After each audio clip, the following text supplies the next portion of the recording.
information about his client's abusive upbringing. Clemency has been granted in 288 cases since the U.S. Supreme Court reinstated the death penalty in 1976, with the bulk coming from states that eventually repealed the death penalty. This has been FPP Radio News, online at fppradio.com. This is the Onion Week in Review. Poets across the nation issued a statement Thursday announcing that shadows, inky sharp as the raven's beak, meet the clouds like dusty charcoal on an ashen brow. Citing the ageless gloom of morning and a weary sun, its astroluminescence wrapped in arid gauze, the report noted that doubt lingers in the frail minutes of a young dawn. For what is the sound of hope? For what is life's moment of fulfillment? The supple lie of spring prolongs the inquisition. Father!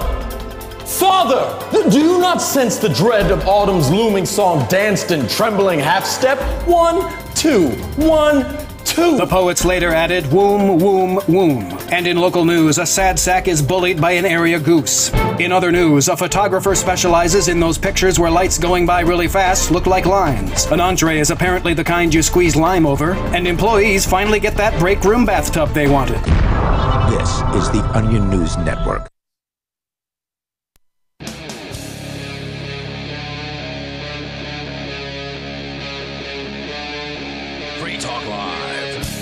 Hey, it is Free Talk Live.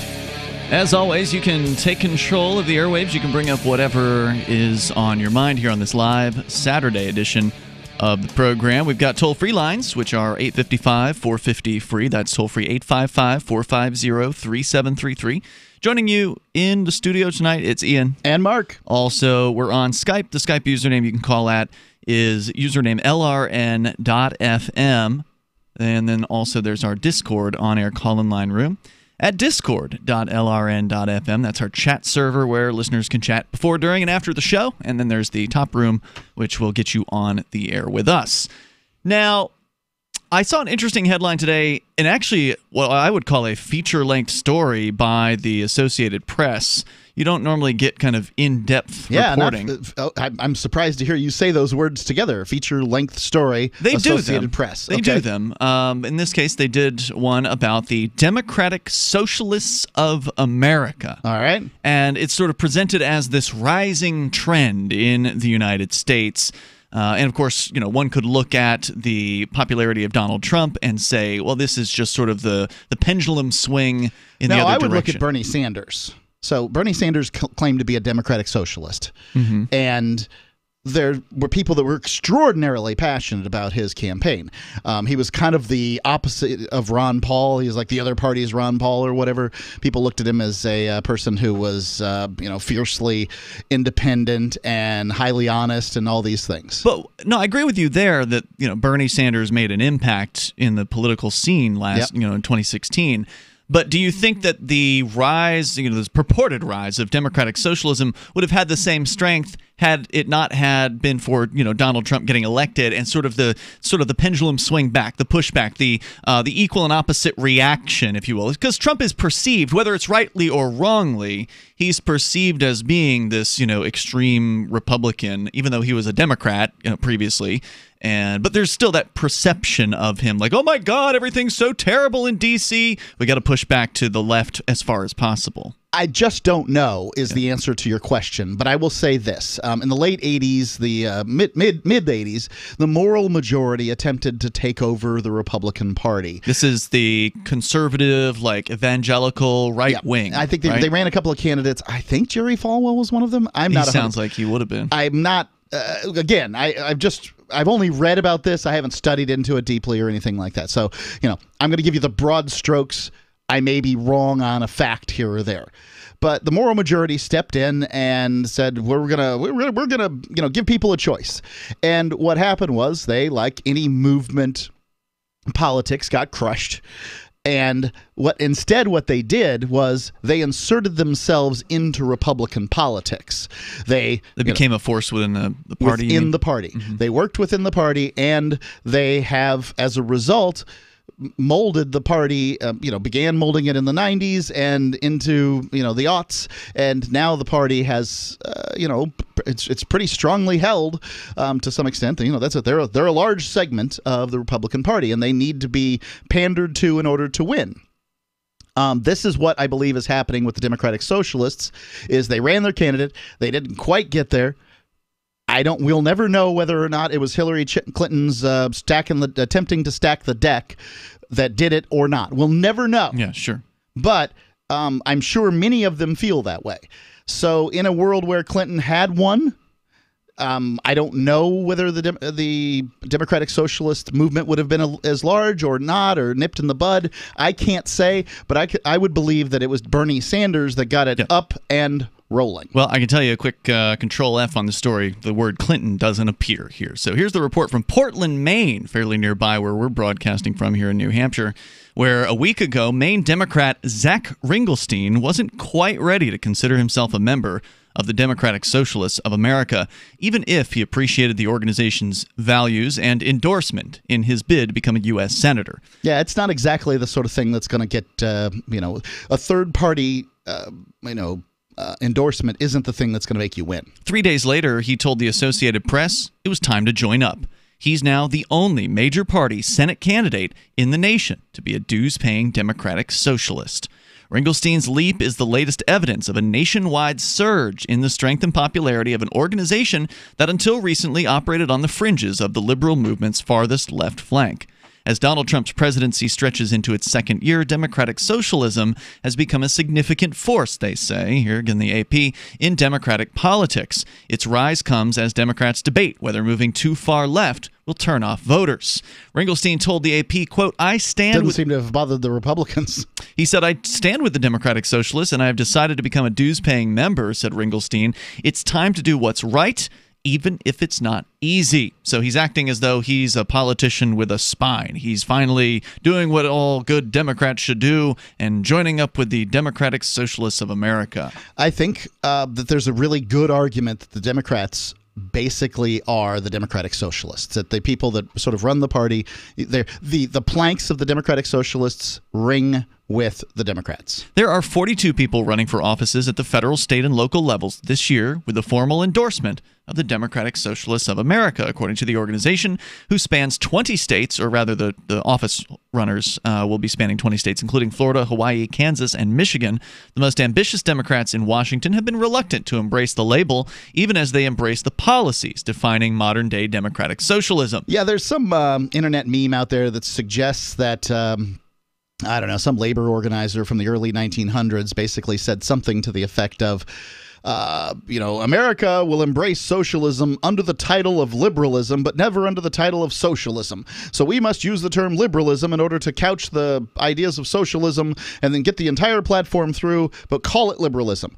Now, I looked it up, and apparently whoever it was that was attributed to, and I don't have it in front of me, they didn't say it. There's no evidence that they said it, but I do believe everything that was said in it is true.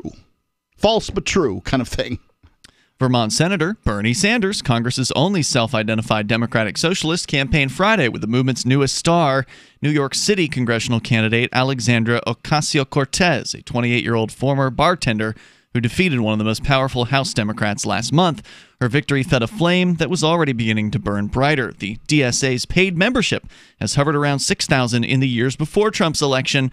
According to Ali Cohn, a member of the group's national political team, last week, their paid membership hit 45,000. Wow, those are big numbers. Nationwide. That's like 8 times as much. Yeah, you've got some evidence for your claim that it's the Trump administration that has bolstered this. And, the Democratic Socialists are basically the populists on the other side. So, yeah. I checked, by the way, the Libertarian Party's alleged membership, according to Wikipedia. Now, this is not an official number, but 500-some thousand. So they're on the rise, though. I mean, that's a eightfold increase over just the last couple of years. There is little distinction made between the terms democratic socialism and socialism in the group's literature. The Daily Show did a piece on this one time, trying to get the Democratic Socialists to define democratic socialism. Really? And I would love to see democratic socialism defined. But basically, well, if somebody wants to call in and define democratic socialism as compared to socialism, is that what you want? I'm going to go ahead and call it this. The socialism that they have in Denmark, Sweden, those kind of places, the Northern European socialism, whatever part of socialism I like from any of those particular places. Pick it, cherry pick, basically, is the definition. So while the main candidate, Ringelstein, and other DSA-backed candidates promote a big tent philosophy, the group's constitution describes its members as socialists who, quote, reject an economic order based on private profit and, quote, share a vision of a humane social order based on popular control of resources and production, economic planning. Wow, that's full-on socialism. That's not European socialism anyway, in any shape or form. This is apparently from the actual Constitution, according to the AP, the group's Constitution. Socialism is defined as a state ownership of the means of production. That's what they sound like they want. So the means of production are the things you need to manufacture stuff. Sure, they would want to see the workers rising up and taking over As though there's factories. workers. What, the robots are going to rise up? Well, it could happen, Mark. There's a bunch of movies about that. The toll-free number here Marxism with robots. 855-450, free like freedom. I want to continue there's this quote from their Constitution. We have not gotten through this, what they're about quote, and there's a lot to unpack in just this one sentence, basically. So we're going to get to that. And if you can define democratic socialism sort of, on your own, you're welcome to call in. Toll-free, 855-450, free. Are you a socialist? 855-450-3733. From the third letter of Captain Mark. The Crown's observation conditions us to be dishonest with ourselves. Therefore, constant surveillance produces a society of constant deception. Honest communication is the seed of civilized conduct. To deny us this seed is to deny us its fruits. But the Crown's primary objective is to stifle free thought itself, to make its subjects incapable of dissent. Seasoned pirates have always encrypted messages and codes and ciphers, so intercepted transmissions were incomprehensible. But today, the Crown possesses advanced tools of pattern recognition that document, profile, and predict our every move. Today, piracy requires hailing frequencies completely invisible to the Crown. We are tired of poltergeists in the static. Looking for a community of like-minded scoundrels, or just want some swag to let the Crown know what you think of it? Join the conversation at pirateswithoutborders.com.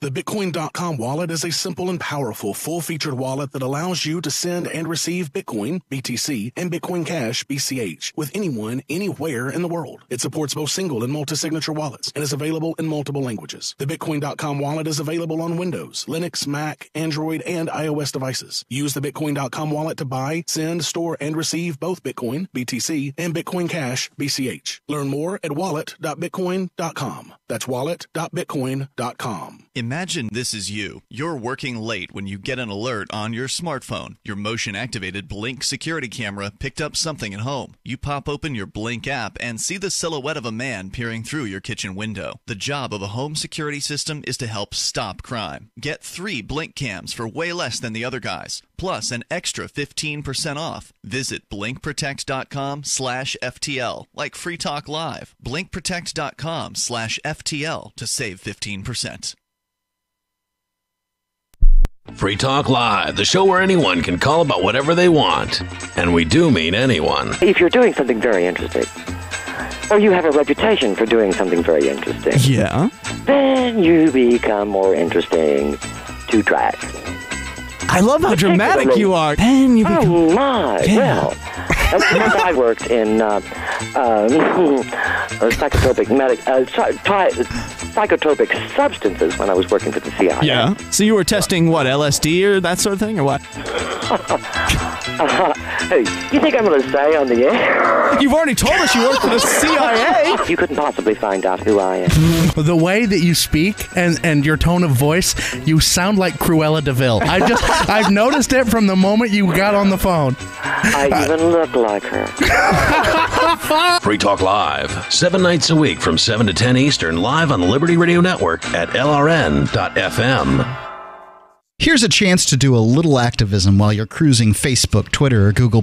Between the LOL cats, the recipes, the hot girls, and the inspirational sunrise memes, Free Talk Live's posts pass by your newsfeed. Like them, comment. It gives us more exposure. If you don't see our posts, click like at facebook.freetalklive.com and then hover over it to click Get Notifications. It's an easy way to spread the ideas of liberty a bit further. I know you're busy, but you can spare that tenth of a calorie it takes to click on something. facebook.freetalklive.com. This Your Family Today tip is brought to you by Nestle Toll House Refrigerated Cookie Dough. Who would you bake some love for? Find fun and easy baking ideas at tollhouse.com. Kids love doing arts and crafts projects, especially when you join in. Try channeling all that artistic energy into the kitchen and bake up some creative treats together. Think of your art supplies as the frosting, sprinkles, and decorating gels, and use cookies or cupcakes as your canvas. For more tips like these, visit us at parenthood.com/yourfamilytoday. Do you love Twitter? Make sure you favorite the LRN.FM Twitter account so you can receive our tweets at twitter.lrn.fm. That's twitter.lrn.fm.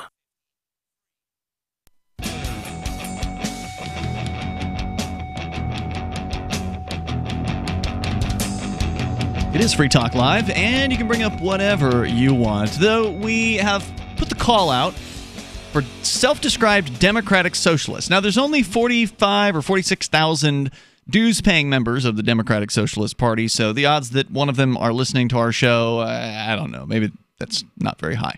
Because it's not a lot of people, right? Like, it's the size of a small city, basically, the population of a small city spread across the United States. Oh, sorry, Mark, something's wrong with you. You said about 50,000? About 46,000 or 45,000 according to their paid membership. That puts them at quite a fraction of our listening audience. Indeed. But if you're out there, and even if you're not a member of the Democratic Socialists of America, but you self-describe as a socialist, you're welcome to call in and tell us what it's all about. Because I've got the quote here from this AP article from their Constitution explaining what they stand for. But when it comes to socialism, most people want some socialism. And few people... You mean even the Republicans? Yeah. Well, I mean, what is... They won't want to hear that, Mark. Social Security. Social Security is an investment program that's the worst investment program by performance, over a course of decades that we could find.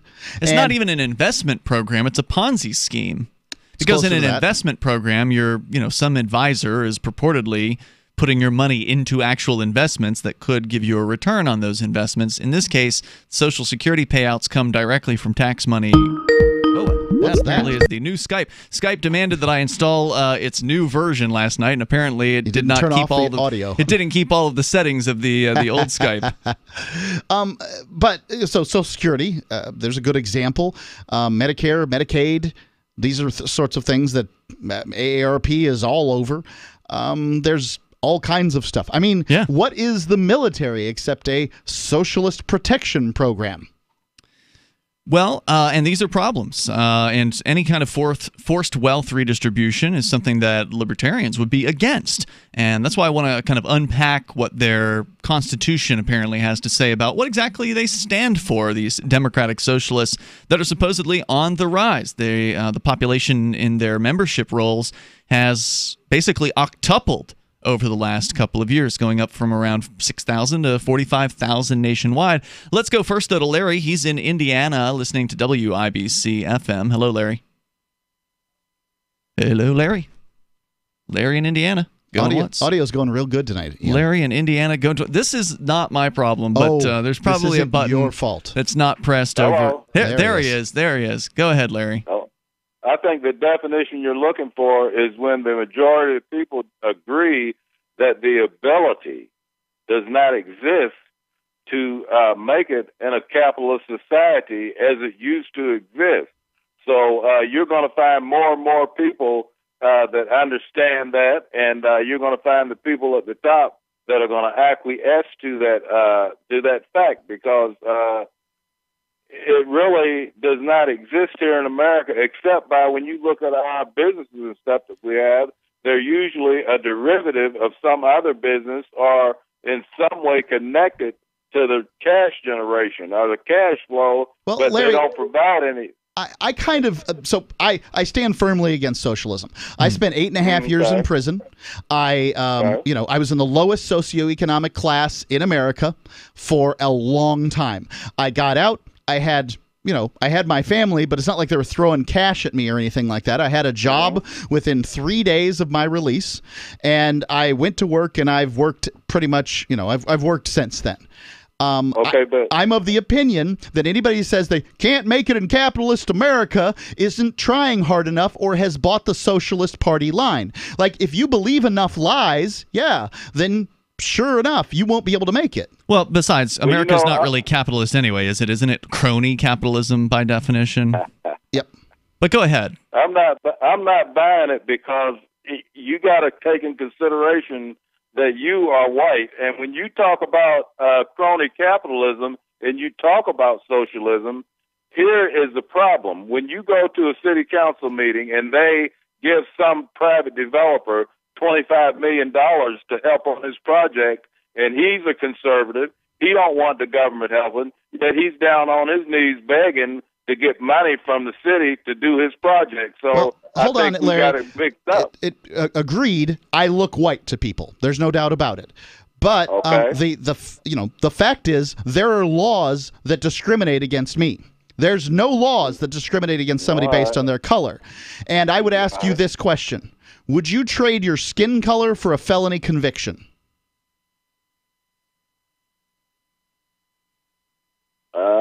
I don't want a felony conviction. No, in fact, I would not do that because I'm satisfied with being black. But I'll give you one more thing. You should be. I mean, and you should have pride in that. But I'm just saying that life as a convicted felon is a little difficult. Praise God.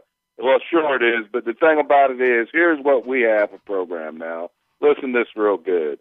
They're spending $400,000 to go out in the street and bring the so-called OGs on the street to tell the boys out in the street doing wrong what's going to happen to them, rather than the idea that I put forth at the meeting on Monday night to have not going out in the street, but going collecting these boys and getting them into a situation where they can learn a trade when they're 14 and 15 years old, so that when they get grown, they'll have something to rely on. But they don't want to do that. So you're talking about there's a local program in Indianapolis. Yeah, it's a local.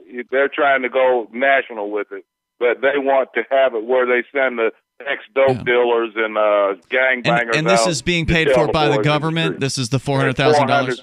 $400,000, probably more than that when you get through with it. Sounds like chump change, yeah. So it sounds to me like, there's a lot of, I think, rightful frustration here, and thank you, Larry, for the call tonight, rightful frustration at what the government's doing and how it's spending money. Like, he doesn't like when the government teams up with big corporate guys, right? He doesn't like when this $400,000 is being spent. He apparently doesn't like it when they attempt to do, redirection programs either, as long as they aren't going the way he wants them to go. So he doesn't want to spend. It sounds like he has a good plan, but any one of these young men that wants to go out and get into a technical program can go work right now at a welding shop and say, "Hey, I want to learn how to weld."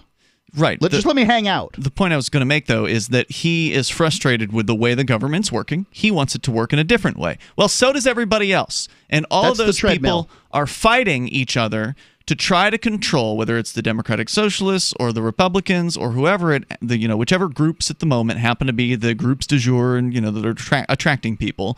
There's this constant fighting wherein if we didn't have the idea of the state in the first place, this idea of that it's okay to extract money from all of our neighbors by force, by the threat of violence, which is the way taxes work, they're extortion, and then take that money and argue and fight forever over how it should be spent. How about just leave it with people in the first place, then the people who want to support vocational schools or technical schools doing outreach to Wouldn't poor people be better off if they got to keep the money they paid in taxes? I think everybody would be better off. Certainly poor people would be, I think, disproportionately better off. Generally, that's what we go to when we talk about social welfare programs, is how to make the poor people better off. What do we do with this bottom 20% of the bottom quintile of earners, and how do we make them earn more money? Well, for one, just by definition, you'll always have a bottom 20% quintile. But two, let them keep their tax money is a good place to start. Right. Like I said, it would be disproportionate for them because taxes hurt the poor more, right? If you don't have a lot of money to begin with and you're losing a chunk of it to taxes, it hurts a lot more when you're barely paying the rent barely getting the bills and utilities taken care of, putting food in your kids' mouths. Rich people, no big deal if it's another 5% or whatever. It's Free Talk Live. This is Jessica Armand, creator of the fluoride-free oral care brand, My Magic Mud. You're going to love our new products. Our cutting-edge oral rinses deeply soothe your mouth and fight cavities naturally. Our breath spray, My Magic Mist, will invigorate your senses with essential oils of peppermint and eucalyptus. Our clinically proven toothpaste and tooth powders whiten your teeth and detoxify your mouth. Buy discounted bundles direct at mymagicmud.com and take 10% off with coupon code GCN10. mymagicmud.com. Hi, I'm Patrick Kolbeck, and I'm running for governor. In the wake of the adoption of Common Core in 2010, Michigan's education system has been in a steady decline. In order to regain our former reputation for education excellence, we need to dump Common Core and get the feds and state government out of the classroom. We need to refocus education upon parents, teachers, and students. Under my service as governor, our schools will get the resources they need without any micromanagement of the classroom. Principled Solutions prioritize your best interests, not lobbyists. Paid for by Patrick Kolbeck for governor. Is spreading the message of liberty, cryptocurrency, and peace around the globe worth $2 per month to you?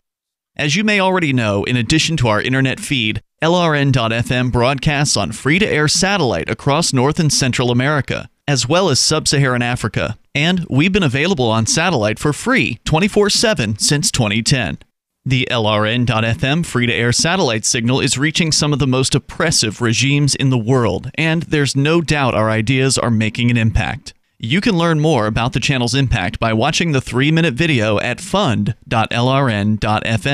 If you'd like to help free minds globally with our ideas of liberty, cryptocurrency, and peace, you can donate as little as $2 per month via fund.lrn.fm.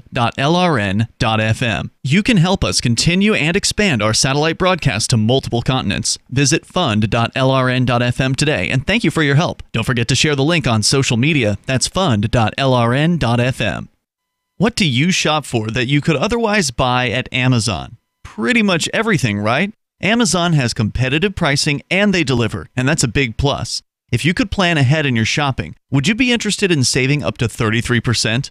There's a catch. You have to do your shopping in Bitcoin. But imagine those savings. It's like a huge raise. All you have to do is go to saveatpurse.com. We've saved thousands, and you can too. Plan ahead and save. Saveatpurse.com. So you've heard all 3 hours of the latest episode of Free Talk Live, and you're still hungry for liberty-oriented audio content? Did you know that we have another 24/7 audio stream at LRN.FM? The Liberty Radio Network airs the latest episodes of some of the best liberty-oriented podcasts on the internet around the clock. In addition to recorded content, you'll also hear live shows like Free Talk Live, originating from our Keene, New Hampshire studio. So listen anytime at LRN.FM. That's LRN.FM. I've been told no in many different ways. I give you an order and you're going to obey it. George, you can go this way. You can do that and you have to leave here. You cannot bring signs into the rally.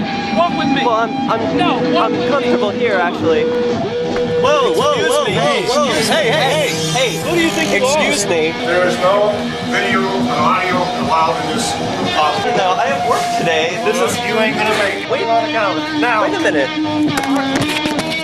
Whoa. Hey! Oh my God! Unbelievable! Why are you running from me?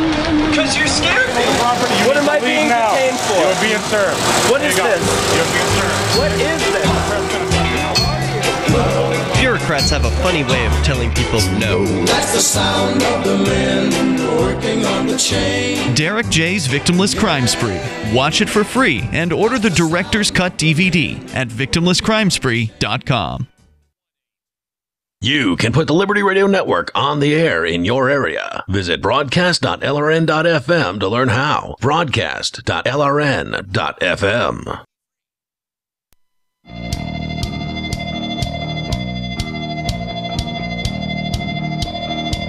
It's Free Talk Live, and it's the live Saturday edition of the program. As always, you're invited to join us here.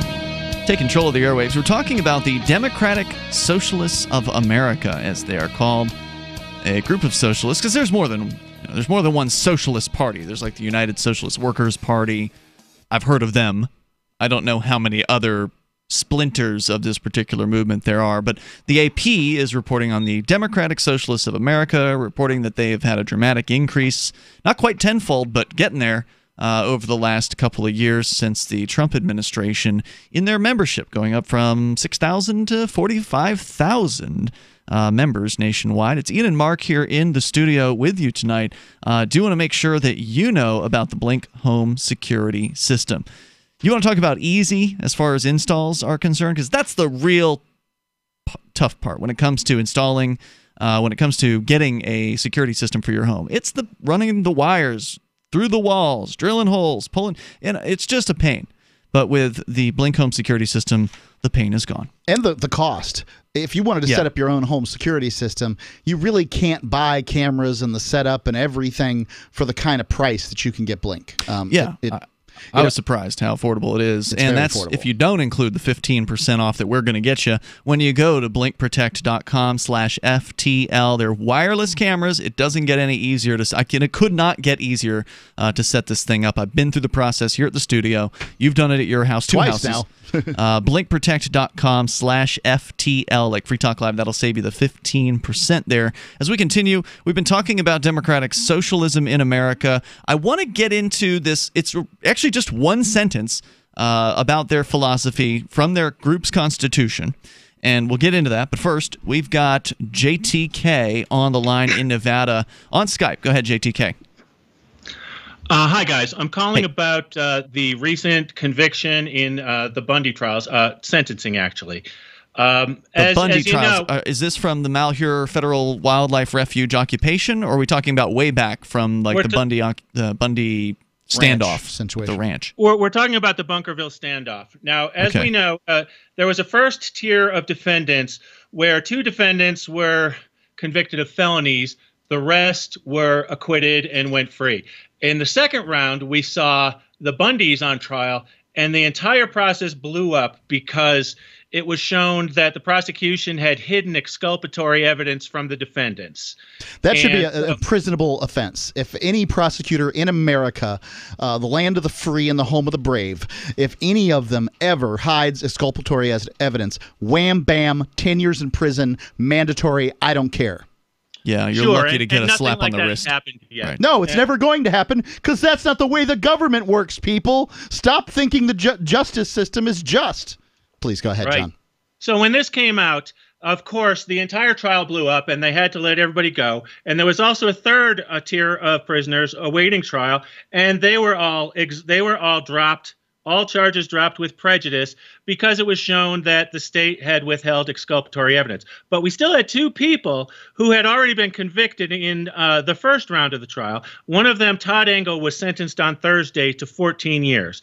This is outrageous for 2 different reasons. One, of course, they weren't able to take advantage of the exculpatory evidence in their trial. He didn't get a fair trial. That's not the definition of a fair trial. If he takes this on appeal in any way, shape, or form, he should be able to come back from it. Then again, I said the same thing about Ross Ulbricht. Yeah, and many others. Here's the second half of the tragedy. Here's the second half of the travesty.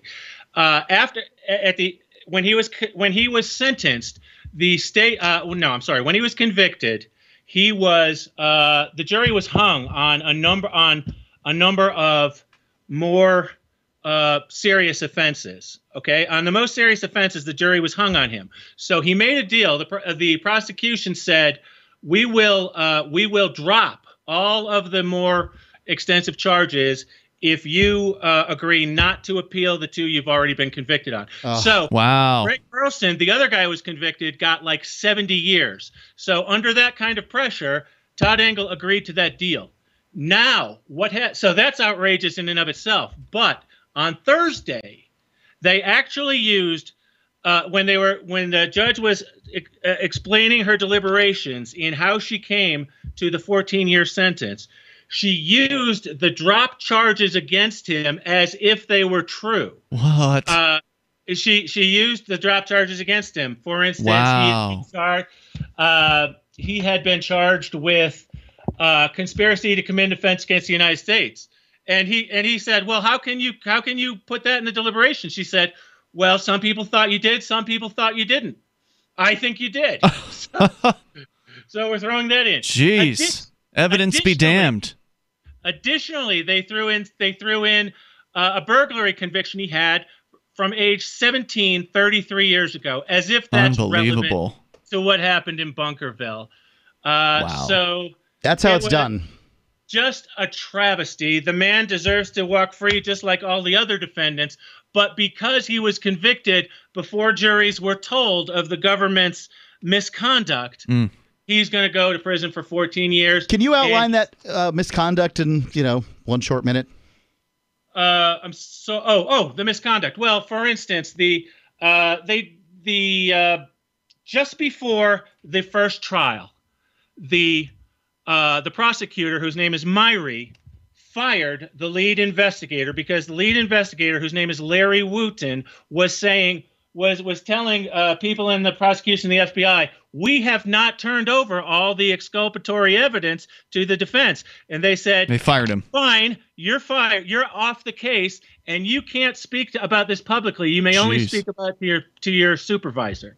So they did that to him. But finally, a letter came out from him. A letter was leaked, which explained all of the things that they had not released. For instance, they didn't allow the defendants to argue that there were snipers pointing guns at them, but this was absolutely true. It came out and confirmed by their lead investigator, who also confirmed that the FBI or the BLM had surveilled the Bundys for months with armed men in the hills, and many other pieces of evidence that they had withheld.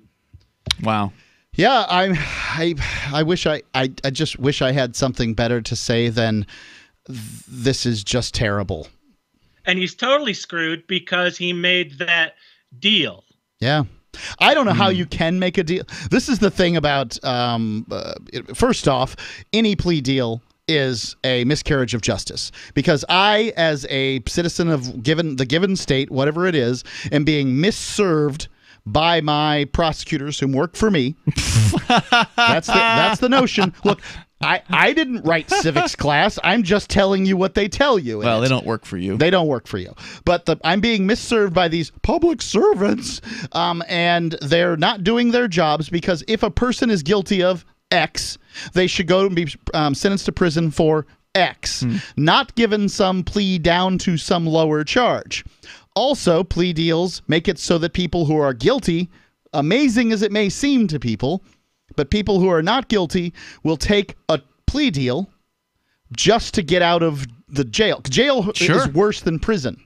And they just want to move the process forward. Anything to move the process forward. Who doesn't want to get back to some level of normalcy? Who doesn't want to get whatever the charges are that are hanging over their head away, as far away as they possibly can? All of the incentives are to take the plea. The Constitution says a speedy trial, and people should be brought to trial within 10 working days. If they can't do that, they shouldn't arrest them.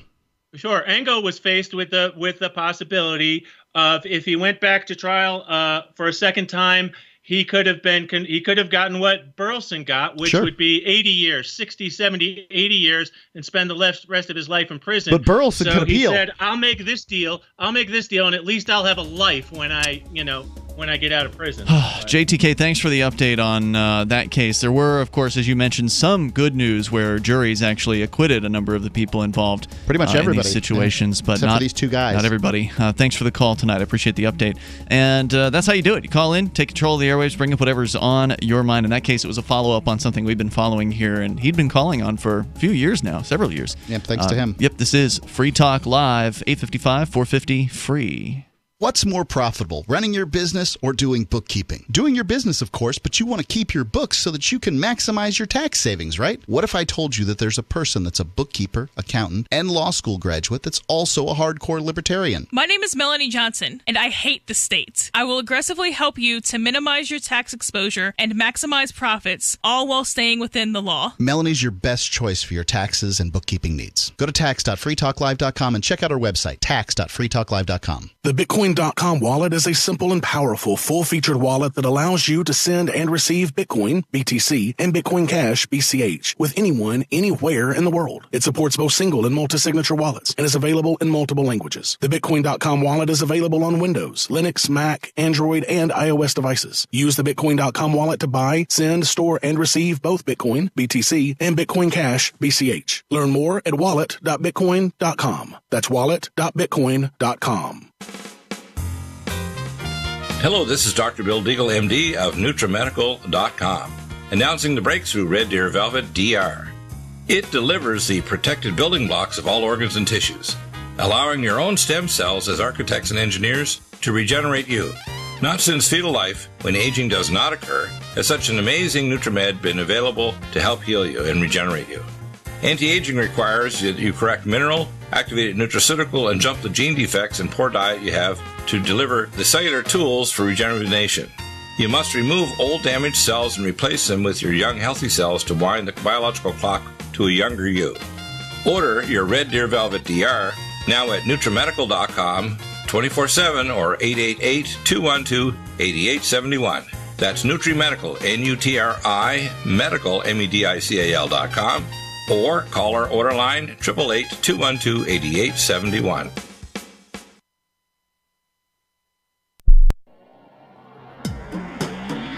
Free Press Publications is an independent, alternative media and publishing company founded in June 2009 with the mission of ensuring a free press for the freedom movement and is committed to spreading the message of peace, freedom, love, and liberty. FPP also gives new authors an avenue for publishing freedom-oriented material. FPP brings you daily news and commentary on the website fpp.cc, as well as a daily 5-minute newscast, FPP Radio News, and weekly news, views, and commentary in the FPP Freedom Minute and Peace, Love, Liberty Radio at fppradio.com, and the monthly newspaper FPP News at news.fpp.cc.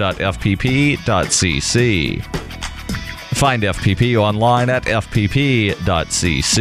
That's fpp.cc, as in Creative Commons.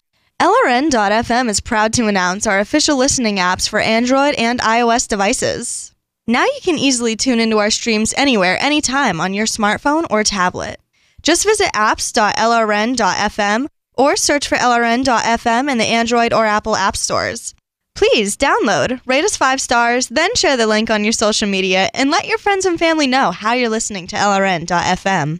Download it now, free, at apps.lrn.fm. Looking for a great real estate investment? Consider New Hampshire, which is ground zero for the Liberty Movement. Your first call should be to Mark Worden from Porcupine Real Estate. He's more than just a real estate agent. He's your New Hampshire concierge. Where are the best places to live? Do you want farm, city, the burbs, or forest? Do you want a duplex or multifamily building so that renters pay your mortgage? There are homes in all price ranges in New Hampshire, and Mark can help with financing too. Invest in liberty and property. Mark Worden can help.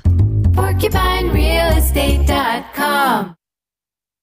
Help get LRN.FM into more ears. Visit promote.lrn.fm for a free bumper sticker, flyers, banners, graphics, and more. Promote.lrn.fm.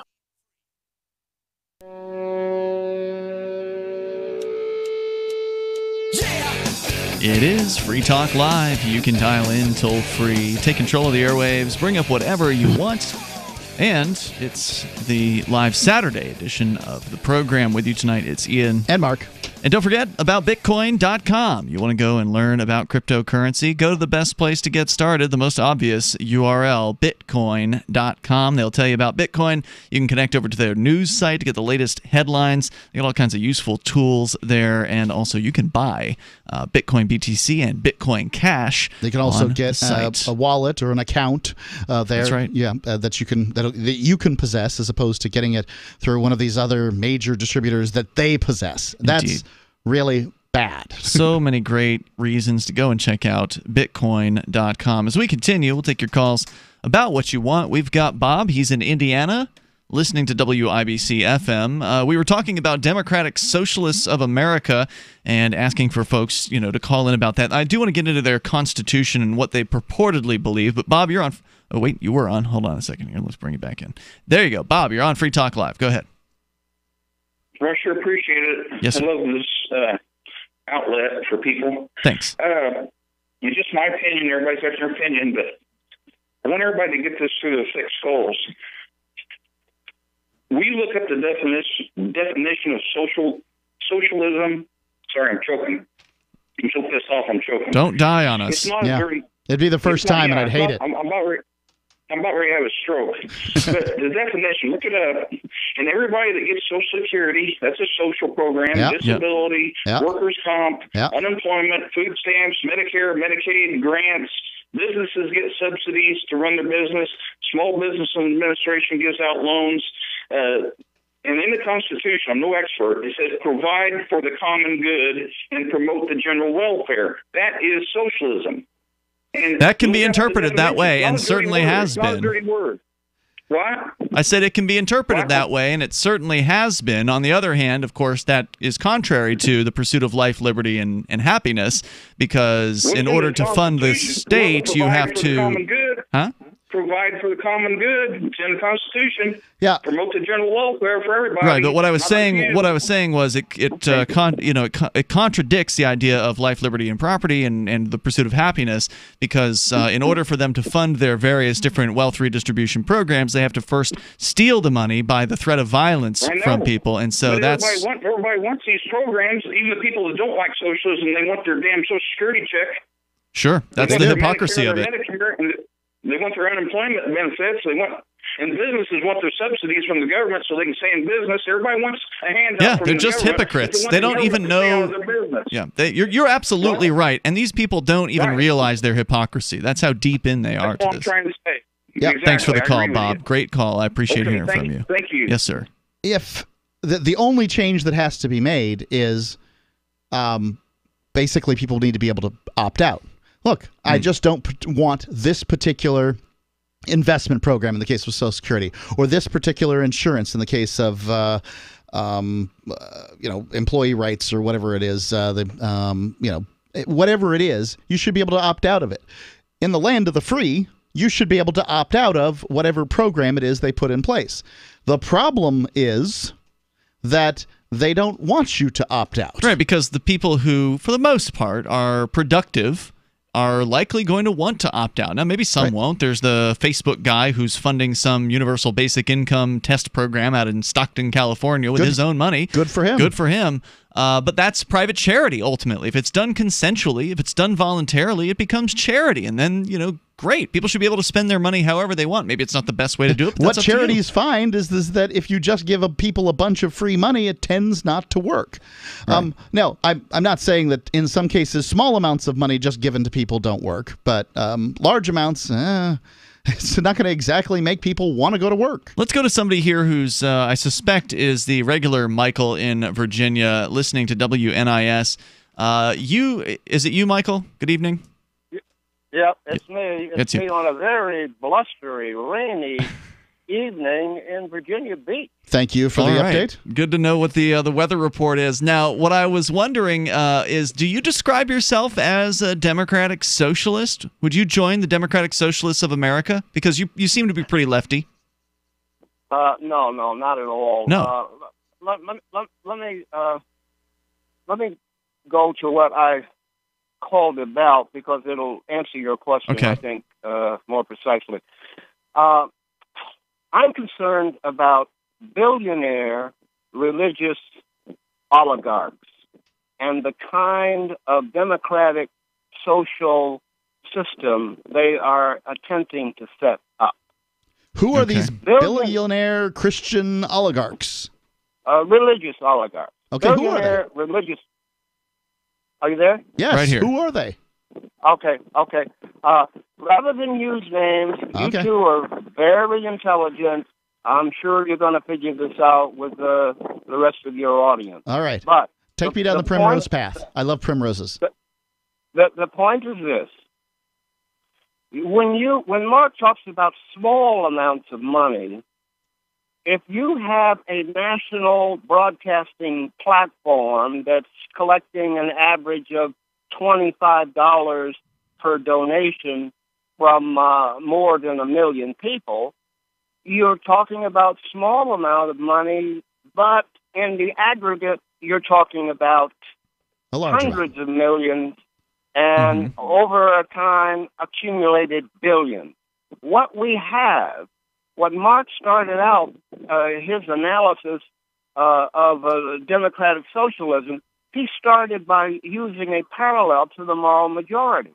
Well, actually, what we have with these billionaire religious oligarchs are collection agents for their particular cronies in their particular party. They can't get elected because their own people don't trust them, their own fellow religious people. But so they get built. They get built on one promise, collected as a bait and switch system. We're going to save unborn babies. Then they fold the organization, the hundreds of millions or over $1 billion that may have been collected. They hide this. So hold on. Let me see if I'm following what you're saying here. You're saying there are these very wealthy, purportedly religious people who are collecting money from their flock, from people who would, be likely to follow what they say and do, ask them to do. And you're saying that once they collect a bunch of money, they fold up the organization, shuffle the money into some other slush fund or something like that, and then just, laugh to the bank? Do it all again? Exactly. Listen, they are run by boards that are only 5 people on the board, 3 of them with direct financial connections or family connections to the chairman of the board. Well, why does this upset you? I mean, if ultimately you don't like the people who are their victims, do you really care that they're getting taken advantage of? Well, actually, I use Ian and Mark as an example of how we can avoid enslavement by these people.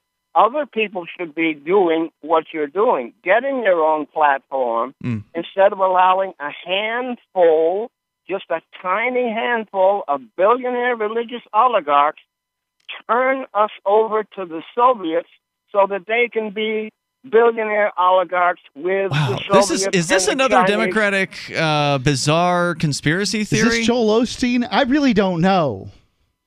Yeah, name a name. Give us a name. Normally I don't care for name dropping, but I want to know who you're talking about. Well, first of all, Jerry Falwell in October okay. of He's called about Is he still alive?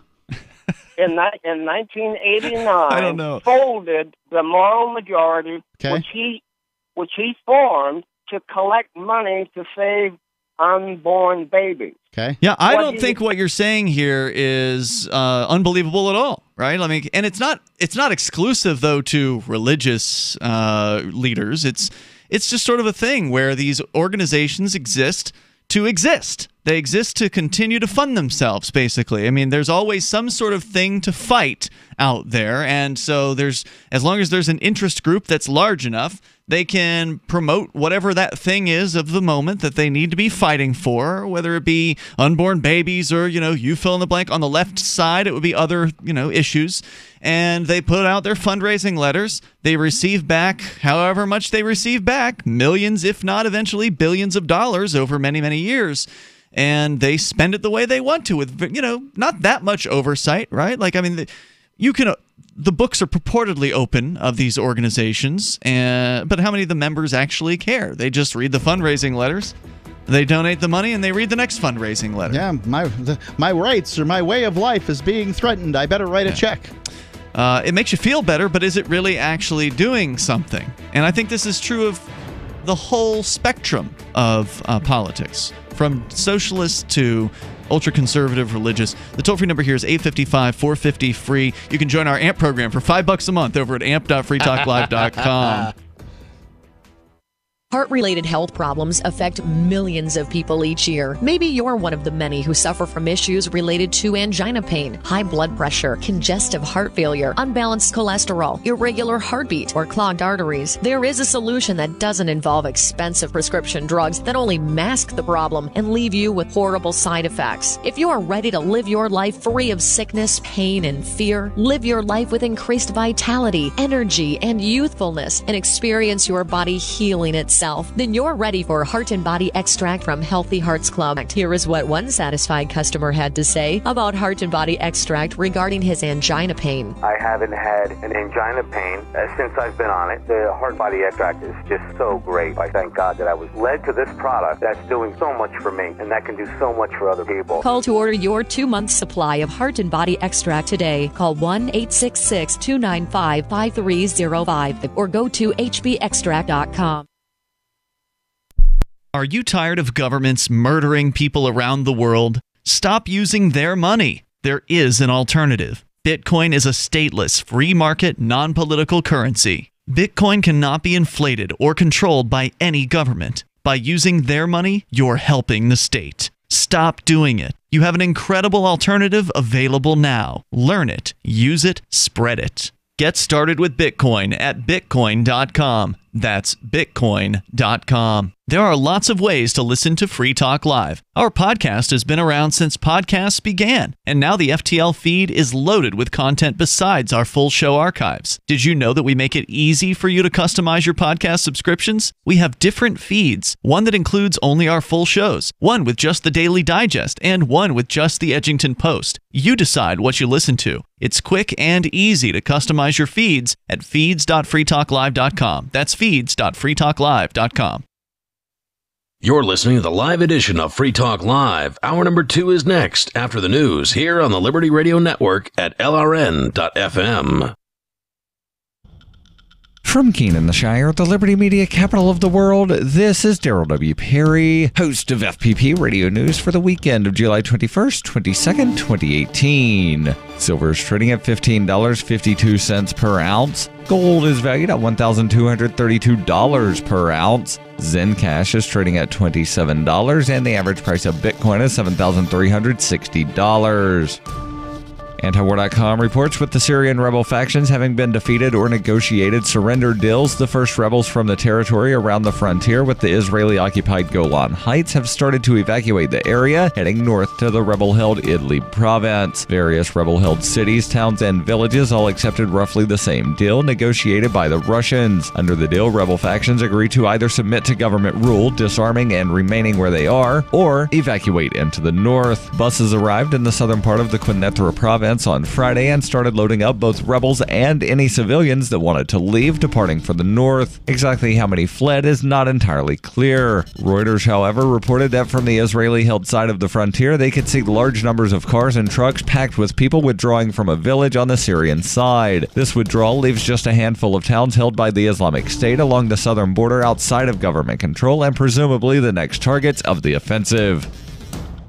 Are you looking for a cryptocurrency that has a focus on users and usability? Then look into Zencash. Zencash has the ability to use both transparent and shielded transactions, with shielded transactions using zero-knowledge proofs. Zencash features global governance with inclusive decision-making, reliable funding for continuous improvements, and documentation and wallets in many languages that are available for Linux, Mac, Windows, and Android devices. Learn more at Zencash.com. That's Zencash.com.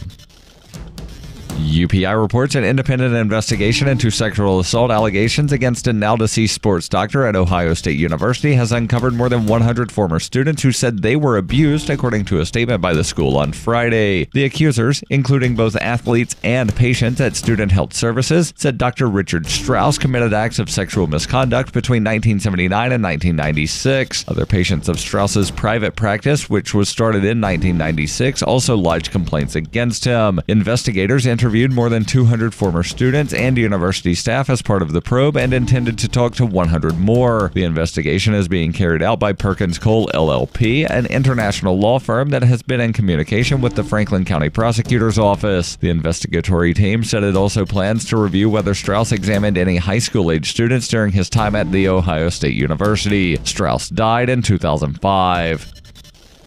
You can support FPP Radio by joining the Fans program. Fans are friends, allies, and numerous supporters. Fans help FPP afford to produce more original content. You can join the Fans program for as little as $1 per month through Patreon and get perks like ad-free versions of FPP Radio News and Peace, Love, Liberty Radio. To learn more or to join the Fans program, visit fans.fppradio.com.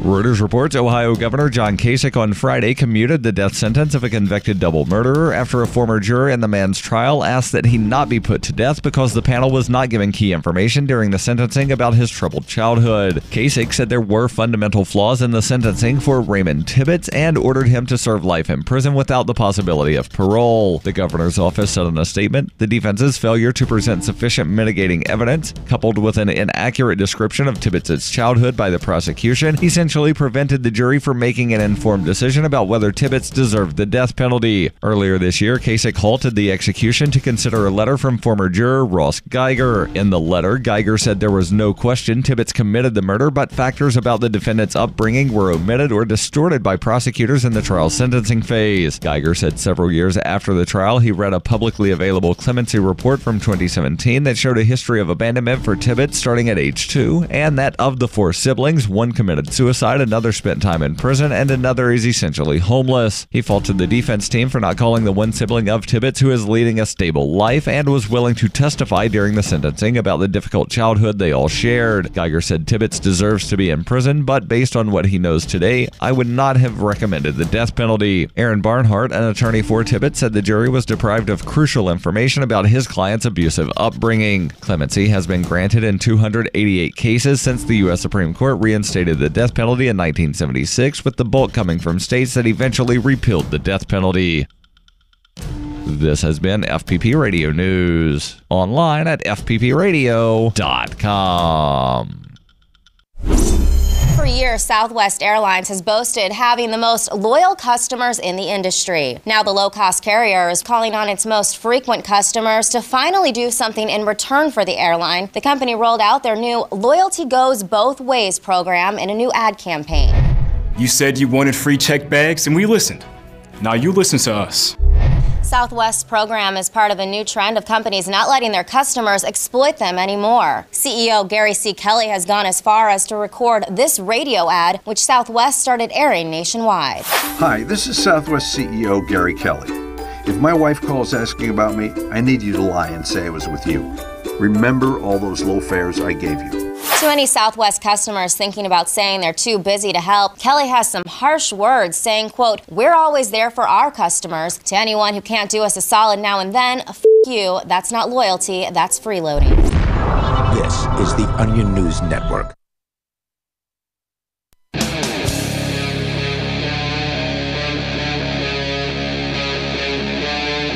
Free Talk Live.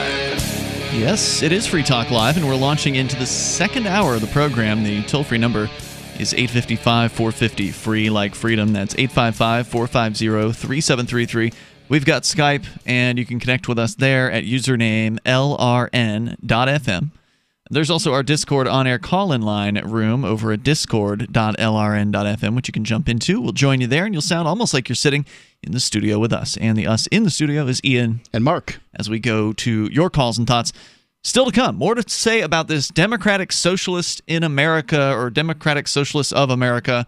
It's a political group, an action party that wants to get elected. They're endorsing candidates. They've got, 40-something, I think, candidates right now. Yeah, over 40-something thousand members. 42 candidates that they've endorsed, only one of which has actually joined, apparently, the Democratic Socialist Party. So they endorse a candidate in a race, that kind of thing. And they now have 45,000 members nationwide, up from around 6,000 just a few years ago. So with that in mind, we're going to read a quote from their Constitution. This is as part of an AP story that's basically a feature-length story on this group, and sort of the pitch here is that these people are on the rise. Their influence is rising. They're getting more political candidates on board. They're getting more members. So what do they stand for? Let's get into that coming up here. But first, Mark is in Indianapolis listening to WIBC-FM. Hello, Mark. Hey, how you guys doing? Hey, what's on your mind?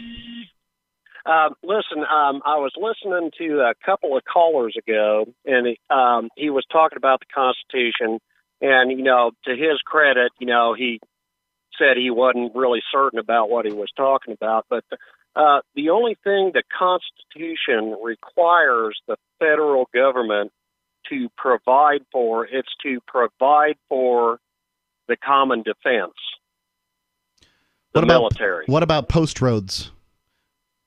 Now, that would be where it says to promote, not provide for, but promote the general welfare.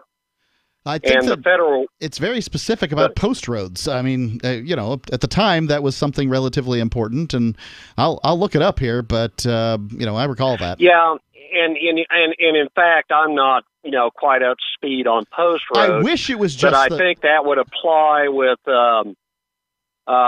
promoting the general welfare, because decades ago, the federal government, coupled with the states, for the interstate highway system. Yeah, I wish it was just the military, but the Articles of Confederation were written at such a time when tariffs were believed to be the best way to collect revenue, and states. Well, that's true. That was the Articles of Confederation, but it's not the Constitution. Well, the Constitution was a backdoor attack on the Articles of Confederation. There was no, let's get rid of the Articles of Confederation. They brought the Second Constitutional Congress together to do some amendments and changing some things up. Yeah, which would have a Bill of Rights in it and everything else. But the Constitution. Well, let's not forget that Rhode Island was embodied as the law of the land. Let's not forget that Rhode Island was threatened with a blockade if they didn't accept the Constitution as it was written. I'm not real sure yeah, they about were. that. But, the Constitution was shoved down the American people's throat. It was a big government program put together by Hamilton and Jay. Well, no, I'll tell you what, right now I can't argue, too intelligently about that, but I do believe that, with the Federalist Papers and everything else, there was a lot of time spent. Everybody thinks, the Constitution was hammered out and ratified in a week, and it wasn't. No, the ideas were trotted out over the course of much time through the Federalist Papers, and they found through writing these papers, getting the reactions, that what amount of government the American people would handle from a federal level. And correct. And it turns out they'd handle a hell of a lot more. Yeah. Well, now you give them 250 years, and they'll beg you for more. It turned out that they would agree to that, and then we have incrementally given more to the federal government. Yeah, it's time to take it away and abolish the federal government and have secession. What do you think? You know what? That's a tough question, because you would think, I can secede. The southern states wanted to do that. In fact, California is talking about that right now, wanting to secede. Texas, too. And at what point can you say, okay, by force, I'm going to hold you into the Union? Well, it's going to be a lot harder with video cameras. To me, it worked out better for everybody. We can all Monday morning quarterback what was done, 100 years ago or 150 years ago. And, I think we're at a point now where, it's just like, within the state of California, and that's the thing, we have a federalist system where the states should have equal power. Should, but it doesn't really work out that way, does it? Now, exactly. Right. Yeah. You said you think it worked out better. You're saying that keeping the Union worked out better than what? And that's a good question. Because, we're sitting here looking at it now. Okay, you got Atlanta, Georgia, and everything else. I think it worked out we did better for finally black end people. Slavery and Jim Crow laws. But wait a minute, that else. presumes that slavery wouldn't have ended without the Civil War, and the reality is which is ended, correct, and that is a good point. And it ended around the world. It would have eventually. Right, and thank you, Mark, for the call tonight. It actually ended around the world in most places without any shots being fired, without a war. It ended in the United States later, and in the South. They had they were thoroughly vested after decades of arguing with the North about this. They were thoroughly vested.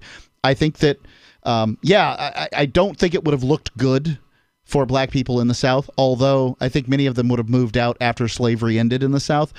You could make the argument pretty accurately, I'd say, that the United States wouldn't have moved to the world stage the way that it did if it had split. So, Woodrow Wilson's move into World War I, which puts us on the map, and then... But that's not a good thing. So if they... Somebody's going to be in charge. You mean of the world? Isn't it so? Well, no. Historically, that's not true. There's not one government that's in charge of the whole world. That's the United why States the United government States is basically in charge of the whole world. Well, they have the dollar on reserve in a lot of different places, and they certainly have a huge hegemony around the globe with over 1,000 military bases or whatever. I mean, there's no doubt they're a humongous influence. But it's not like they just go and invade Russia whenever they damn well feel like it. They could barely handle Afghanistan. Why would you want to invade? What would be the point of that? Hitler invaded. He wanted to invade places. Hitler wanted to create Lebensraum by wiping out the Slavs. That no one's dropped that around here in the United States. Yeah. Hey, let's wipe out the Canadians and move north. For God's sakes, why would you do that? Let's go south. It's warmer. Well, I mean, who knows how it would have turned out if the South had successfully seceded? Maybe there would have been ongoing tensions between both the North and the South, or maybe things would have simmered down and slavery would have ended on its own volition through market processes. Yeah, I think most people agree that slavery would have ended. It just didn't make sense for a modern society in in the Industrial Revolution. But I want to talk to Eddie. He's on the line in Virginia listening to WNIS. Hello, Eddie. I don't think you can't know what would happen because we don't get to compare, the apples and the oranges at all. You can read the work of people who would do this stuff. Imagine what might have happened if the South had seceded? Okay, well, that's just fiction. Anyway, go ahead, Eddie. Oh, hey, guys. I've called in a couple times, and I just turned on the radio and heard somebody talking about the Constitution, whatever, but I just talking to the host. I would like to hear from you guys, what is your ideal perspective of our nation? Is it going to be a mild socialist nation? Is it going to be an absolute libertarian type thing? Where do you want America to be as for your children? That's an interesting question. So an ideal vision of the United States or North America or this continent, I mean, is that what you're talking about? Sort of No, us specifically as United States of America, independent from the rest. Okay. Borders, language, culture. Let's talk about it. I got an answer for you. All right, hang on, Eddie. We'll bring you back because we'd like to have you on for the conversation here. Our toll-free number, if you want to join us. Also, we still got to dig into these socialists. They've got a certain viewpoint, and there's a lot to unpack in it. We'll talk about it if we get the chance here. Your calls, of course, come first. Toll-free number, 855-450-FREE like freedom. That's 855-450-3733. You can join us here on the radio. This is Free Talk Live in the live Saturday edition. She's such a beautiful little puppy. I mean, we walk around the block and neighbors always say, her hair is so beautiful. Healthy and shiny and glossy. DINOVITE.com. Fatty acids, omega-3s, and omega-6s are great for healthy skin and soft, shiny coats. I would really recommend people starting their puppies on Dynavite before they get into what I would call the misery index. Bad skin, bad ears, bad breath. Because if they're getting all their vitamins, micronutrients, microbials from the beginning, then you're not going to run into the problems associated with the allergies, Grass, pollen, dust, dirt, fleas, ticks, you name it, and the itching and shedding down the road. Our vitamins and enzymes replace the nutrients cooked out of most commercial dog foods. Dynavite for life. This is Ed Lukasevic. And Cindy Lukasevic. Inviting you and your pets to Dynavite. 859-428-1000. DINOVITE.com. What's more profitable, running your business or doing bookkeeping? Doing your business, of course, but you want to keep your books so that you can maximize your tax savings, right? What if I told you that there's a person that's a bookkeeper, accountant, and law school graduate that's also a hardcore libertarian? My name is Melanie Johnson, and I hate the states. I will aggressively help you to minimize your tax exposure and maximize profits, all while staying within the law. Melanie's your best choice for your taxes and bookkeeping needs. Go to tax.freetalklive.com and check out our website, tax.freetalklive.com. Imagine this is you. You're working late when you get an alert on your smartphone. Your motion-activated Blink security camera picked up something at home. You pop open the Blink app and see the silhouette of a man peering through your kitchen window. You dial 911 and the police roll. The job of a home security system is to help stop crime, which is why I chose Blink. Get 3 Blink cams for way less than the other guys, plus an extra 15% off. Visit blinkprotect.com/FTL. blinkprotect.com/FTL. On Free Talk Live, we're bringing people to the ideas of liberty every day.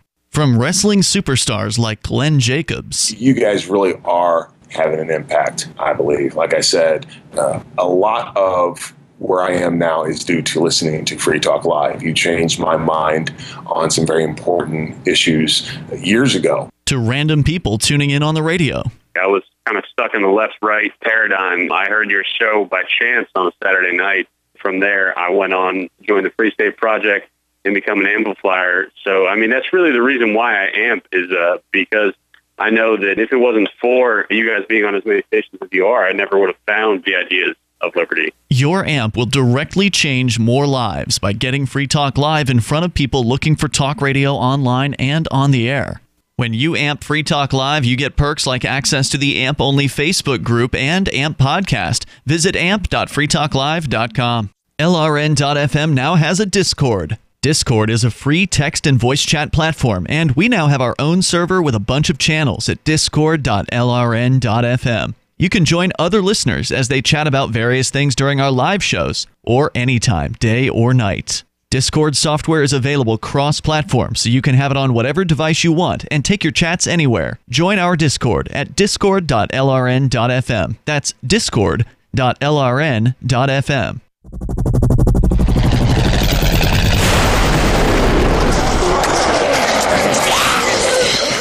In Survivor Max 2, School Bites, Max must scavenge through a wasteland swarming with the undead. Desperate to find the medicine he needs, he discovers a community of survivors at his former school. Has he finally found the safe haven he's been looking for, or will he discover that school bites? Look for Survivor Max on Facebook, read reviews on Amazon, and read Chapter 1 at survivormax.com. Some of our live shows are streamed in HD on Twitch. Please follow and share at twitch.lrn.fm. That's twitch.lrn.fm.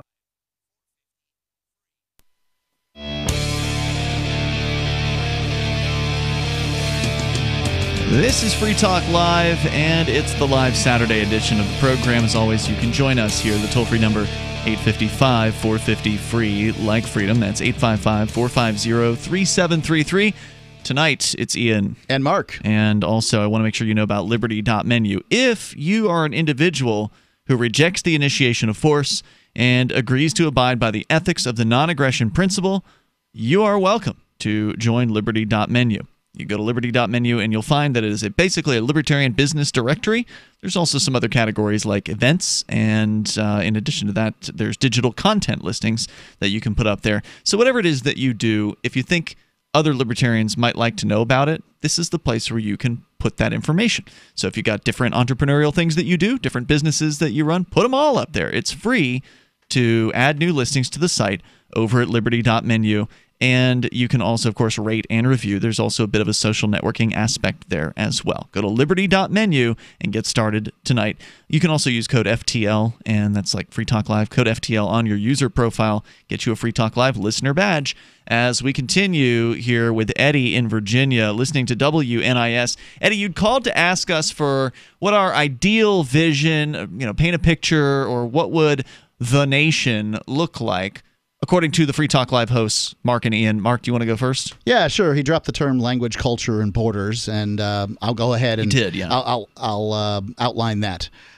While I am fond of the English language, and it is the language that business is done in around the world, and also like airline pilots have to use it, I think that it's a really great thing to know. I am of the opinion of the founders who did not feel that it was necessary to create a national language. Culture, I'm not sure what that means. I'm pretty sure the culture here in southwestern New Hampshire is different than the culture that's down in Sedona, New Mexico. So I'm not sure what culture even means when people use it. Well, we talked about that last week about pride in our nation. Oh. Okay, so culture means liking the flag? Loving your country, maybe. Okay. But no, what's more important to me is the young people today. We got this lady up in New York who's an absolute communist or socialist or whatever. Now they're talking about, Obama was even talking about a universal money, like a universal paycheck to everybody. Oh, I mean, you know what I'm saying? I said, every day we lose our freedom, every time our our Congress goes in and sits down, That's we lose true. our freedom. That's true. And Agreed. That's why you should tell them to take their flag and shove it up their butts. I'll tell you, but where do we go as a unified nation to retain our Okay, freedom? so that's where I'm going to break with you. You can't ask the individualists to come up with a unified theory. But I'll give you this. Here's the easy thing. Everybody should be able to opt out of any government program that there is. So all right. And if you opt out, that's it. You don't get the service. Right. I'd like to opt out of the entire federal government. Can I do that? So much for the interstate for you, pal. Hey, you can't even get out of the post office. That's true. You know. Well, you don't have to use the post office, but they do give money to the feds do give money. Also, the state takes care of the interstates. I mean, they get money likely from the young people. We need to teach the young people that they can retain their freedom, and the more immigrants we get from other countries, third world nations, they're used to a dictatorship. That is a ridiculous statement. The reason they're leaving is because of the dictatorship. Right. These are people who, by and large, want to escape oppression. If you go around and look at America and look at the small businesses, they're started by immigrants. They're the ones who keep us free, and they're the bring the fresh entrepreneurial blood. It's the people born here. Wait a second. It's the people born here who are lazy and don't want to work. Oh, I agree with all that. There you go. But keep them out. You can't keep people out and expect them to work at the same time. Eddie, thanks for the call tonight. I appreciate it. To real quick, give my vision. I don't want to see a unified anything. I want to see complete secession. I want to see all the different states go different ways. If there's a few, if there's a few blocks of them, that's fine. If a few states want to confederate or something like that, whatever. But to destroy the idea of the United States, to end that experiment, it has failed. We cannot all get along. Let people migrate to different areas based on different viewpoints. If somebody's a democratic socialist, move them together to the West Coast, right? Let's put them together and figure out if this works. I mean, there you go. That's the only way you're going to find out which one of these, because presumably, if there's a bunch of different political ideas out there, one of them's better than the rest. And if we don't try them and let other people try their ideas, then how are we ever going to find out? The only way to allow socialists to do socialist things is to cordon them off in a particular area, because a socialist says, I want to use the power of the government to take your money. Yeah. That's they don't the say it that way, but they have say other the means words. of production is owned by the government. The government doesn't actually make anything, so they have to go and take it. I'm going to just because it's one sentence, I'm going to at the very least read it here. So these are the way they use their words to describe what you just talked about, Mark. Here's how they say it. They share a vision of a humane social order based on popular control. That's the key right there. Popular control of resources and production, economic planning, equitable distribution, feminism, racial equality, and non-oppressive relationships.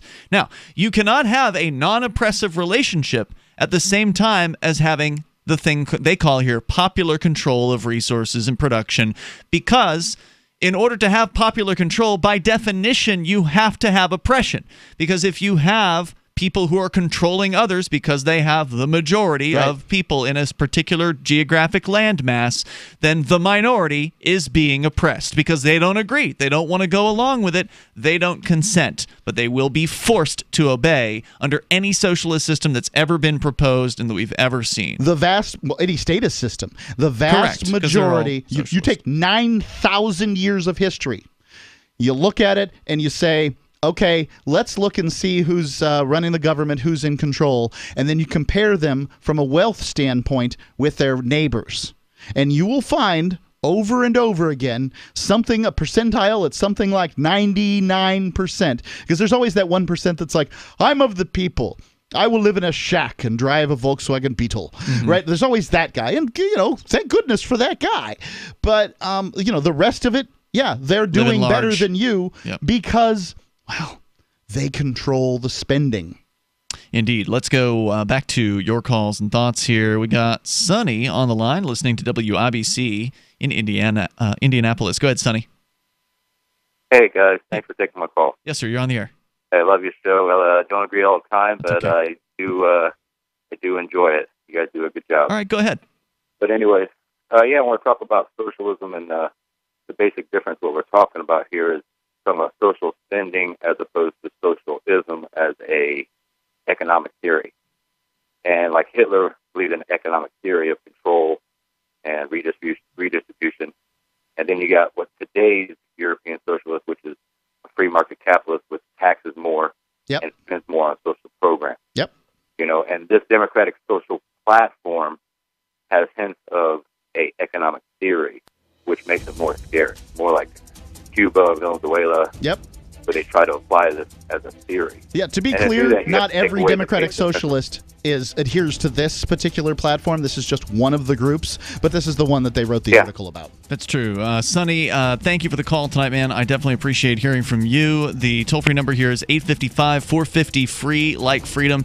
And it's interesting that at the same time they're talking about democratic socialists in America, Cuba is moving towards private property. It's Free Talk Live. Water is the single most important thing your body needs, so you want to be sure it's the best for you and your family. Since 2005, thousands have depended on Berkey purified water. The Berkey Guy provides the lowest priced filtration systems in every size. For incredibly delicious water now and in an emergency, get to GoBerkey.com or call 877-886-3653. 877-886-3653. GoBerkey.com. Hunters, anglers, campers, and survivalists, get back to nature. Expand your horizons with the highest quality, most versatile, unique slingshots and sling bows on the market at slingbow.com. Slingbow products are compact and models start from just $17.98. They're perfect for your bug-out bag or storing in your vehicle. Give yourself and your loved ones the excitement and tradition of slingbow, a new frontier in archery and truly modern twist on this primitive survival tool. Feel the thrill only at slingbow.com. The Free State Project has reached its goal of 20,000 liberty lovers who've pledged to move to New Hampshire and get active to achieve liberty in our lifetime. Perhaps you're trying to figure out what part of New Hampshire should be your destination. If so, consider Keene. You'll find more than 150 reasons to move to Keene at move.freekeene.com. Keene is famous for its historic, publicity-generating activism, as well as being the liberty media capital of the world. It's home to freekeene.com, New Hampshire's destination for liberty activism, news, and opinion. For years, we've been compiling over 150 reasons to move to Keene at move.freekeene.com, where you'll learn about some of what's happening here and what makes Keene a great place to live. If you love liberty, you'll probably enjoy anywhere you end up in the Shire. But do your due diligence first. Please visit move.freekeene.com for the full list of over 150 reasons to move to Keene. That's move.freekeene.com. I love My Magic Mud. I drink a lot of coffee. I had stains on my teeth. Then I found My Magic Mud, and I was told it would remove stains. So I paid attention when I brushed the first time. My Magic Mud is black tooth powder, and the difference it made in my teeth in one application was noticeable. With 4, my teeth were as white as you normal folks out there. Please go to mymagicmud.com and buy a jar. There's 150 applications for $25. You can use Bitcoin, mymagicmud.com. The 3 most important things you can do for Free Talk Live are: 1, share 1 episode a week on Facebook or in some other social networking site. 2, buy the things you buy online through shop.freetalklive.com. 3, give $5 a month to the AMP program. It's my firm belief that Free Talk Live's AMP program is the best use of your charitable dollar among liberty-oriented organizations. Support all the organizations you love, but make sure you give $5 a month to AMP at amp.freetalklive.com. This is Michael Dean from the Freedom Fiends. I've run websites since 1996 and have used over a dozen web hosts in that time. AgristHosting.com is the only one that hasn't broken my heart. Agrist Hosting's uptime and service is stellar, and their DDoS mitigation is the best I've seen. That's important because if you tell the truth in this world, you'll ruffle feathers. And some people will try dirty tricks to silence your voice. No matter what the haters hit us with, Agrist Hosting keeps our websites online. If you have a mission-critical commercial presence or a world-changing activism site, you cannot tolerate any skullduggery. So go with agristhosting.com. Have a WordPress or blog site, but you're not satisfied with performance or uptime? Or just want raw hosting? Want to pay with Bitcoin? Agrist Hosting specializes in high-performance hosting with personalized service. Go to agristhosting.com and click on the button that says Get Hosted. That's agristhosting.com. Love what we do? Please help support our international satellite channels at patreon.lrn.fm. That's patreon.lrn.fm. It's Free Talk Live Saturday edition of the program. You dial toll-free, bring up whatever you want.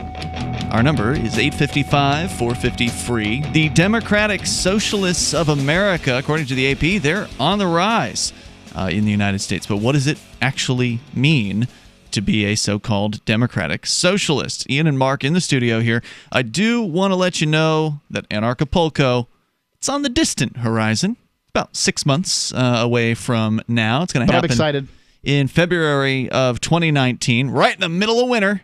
What's when a lot of people what's not distant, though, is the early bird pricing, which ends at the end of this month. Right, yeah. We're 10 days away from the end of early bird ticket pricing. And for the first time ever, you get a discount because you're a Free Talk Live listener. Over at anarchapulco.com, use code FTL. You get 15% off the early bird rates. So, they already priced them down because it's early bird. An extra 15% knocked off because you're a Free Talk Live listener. And we got to see a number of our listeners there. This is the cheapest way to go. Yeah, absolutely.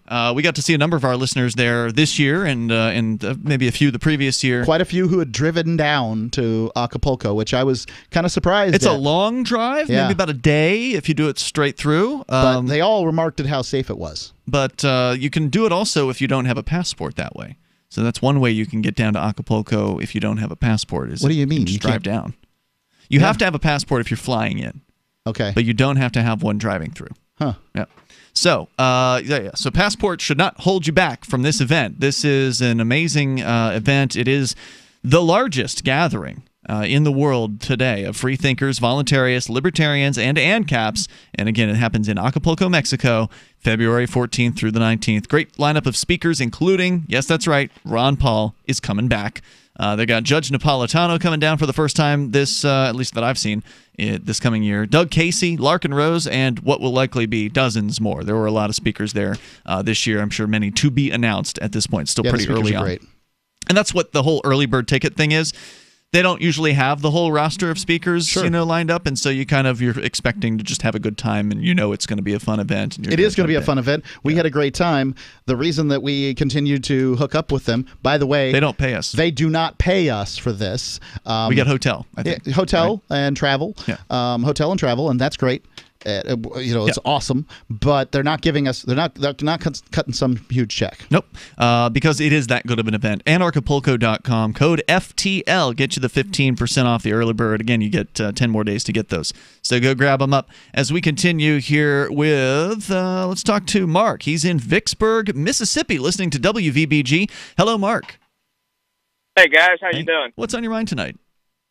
Yeah, I heard you talking earlier about the Civil War, and I wanted to interject a different thought there. Sure. The Civil War was avoidable because, and slavery would have ceased to exist because it was economically not viable. Correct. It was already becoming or disintegrating, and had the Union, had they left things alone, it would eventually been done away with. But the Civil War started for the same reason that slavery would have ended, and that's money. The South, the North, wanted the commodities the South produced, but they didn't want to pay for it. Right. And the fact they taxed the South prior to the Civil War pretty heavily. Correct. As far as the secession argument, the thing that is going to kill the United States is, again, money. We're $20 trillion in debt and growing. There is no concern for that. Mm-hmm. There is no restraint upon it. And the only way that the federal government keeps the states on a leash is because of the debt. They borrow money and, in turn, give that money to the states, which is basically bribery. Yep. And in return, the states submit to things that they never would. Right. Let's use, for example, seatbelt laws. There's one state in the union where adults don't have to wear seatbelts. That's New Hampshire. And that's because New Hampshire has refused at this point, measly $3 million that's on the table for them switching over to, enforcing at least a secondary seatbelt law. The federal bribe that they're hanging out So the there. federal government just hung some money out. 49 states said, yeah, we'll take that. And it gives cops more opportunities to pull people over and then perhaps sniff around the car for some marijuana or whatever. Why wouldn't we want to do this? So what you have is a de facto federal seatbelt law that has been brought into play. Isn't the same thing true of the drinking age? It's basically true of just about everything. Yeah. I mean, most because this is the thing that people don't understand. The United States is not a country. The United States is not a country. The United States is not a country. The United States is a federal government that rules over 50 states, right? State is a term for an organization that claims a monopoly privilege over the use of violence at a given landmass. Right, they were supposed to be nation states. Right. The European Union has a great deal in common with the United States federal government. It's a federation. The Holy Roman Empire had a lot in common with the United States federal government. It's just that as it's existed longer. If I could interrupt you and make one other point before I get cut off. The reason the debt will kill us is because of a secondary problem that's going on, and that is division. We have division created by political differences in political philosophies. We have divisions created by racial, and I might say to a large part, manufactured racial strife. It's not nearly as widespread as the media would lead you to believe. It gets more widespread as it's manufactured, though. That is correct. So we have these divisions, these divides that are being created by, and I hate to sound conspiratorial, but there are people in high places that desire the destruction of the United States. I believe that President Obama was one of those. Then why did he succeed? I mean, he has the most powerful position in the free world. Why would Obama respond to the Texans, over 100,000 people that signed a petition in 2012 after he was reelected, who said, what do you federal government goons think about us seceding? And basically Obama said, we settled that with the Civil War. And essentially suggesting that they would invade Texas and force them to stay in the Union. If he wanted to destroy the United States, why not let states secede? Wouldn't that effectively, I mean, losing Texas is a big tax base for the United States federal government. Well, right? there's different ways to destroy things, and so if you can destroy the cohesive nature of the Union, but still retain control over the 50 states, then you're much better off. Sure. So he does want to keep the United States around because he wants the control, he wants the power, he wants the tax money. He wants, I will say the people at the top want to gain control of by whatever means necessary. Well, they've got it. And the general answer to your question is, why would Obama do things that appear to be contrary to destruction? And the simple answer is deception, bait and switch. But back to the point, these divides are going to cause people to basically secede.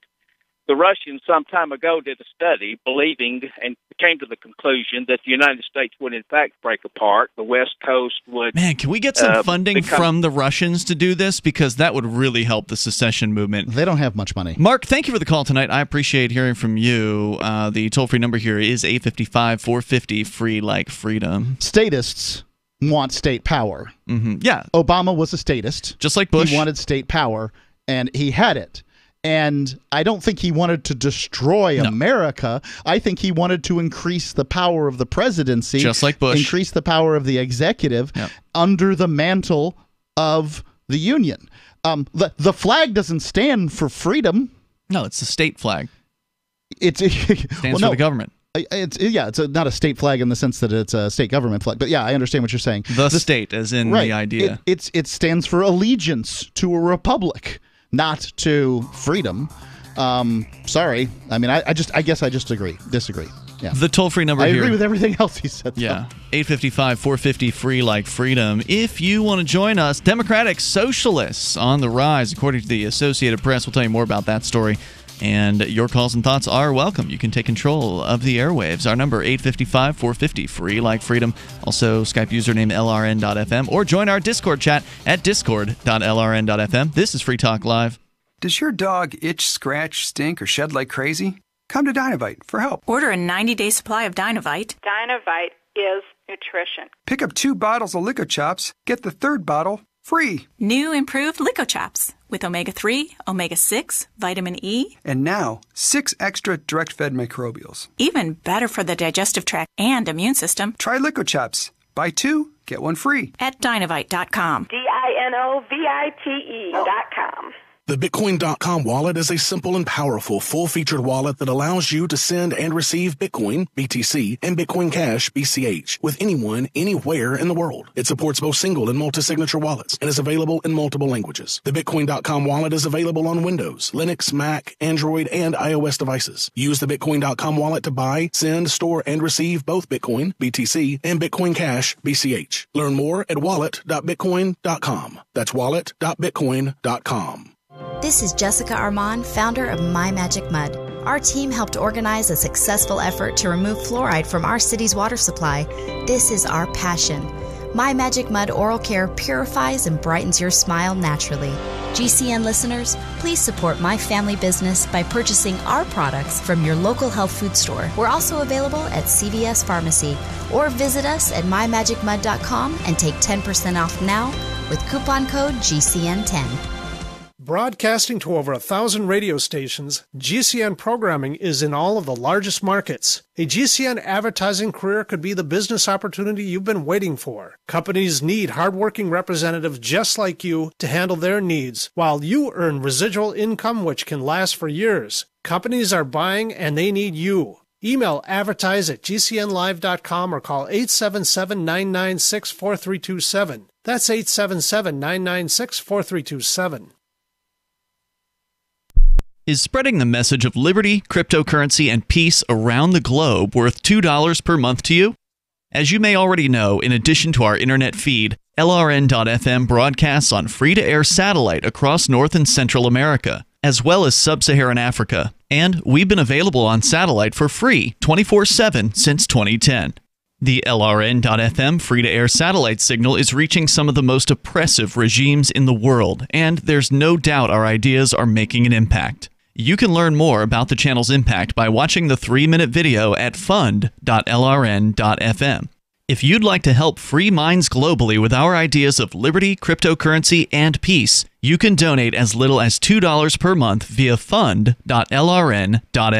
You can help us continue and expand our satellite broadcast to multiple continents. Visit fund.lrn.fm today, and thank you for your help. Don't forget to share the link on social media. That's fund.lrn.fm.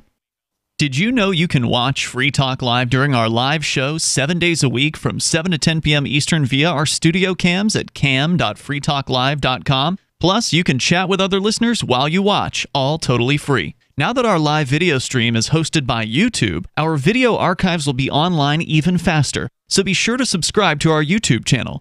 Listen, watch, and chat all free at cam.freetalklive.com. That's cam.freetalklive.com.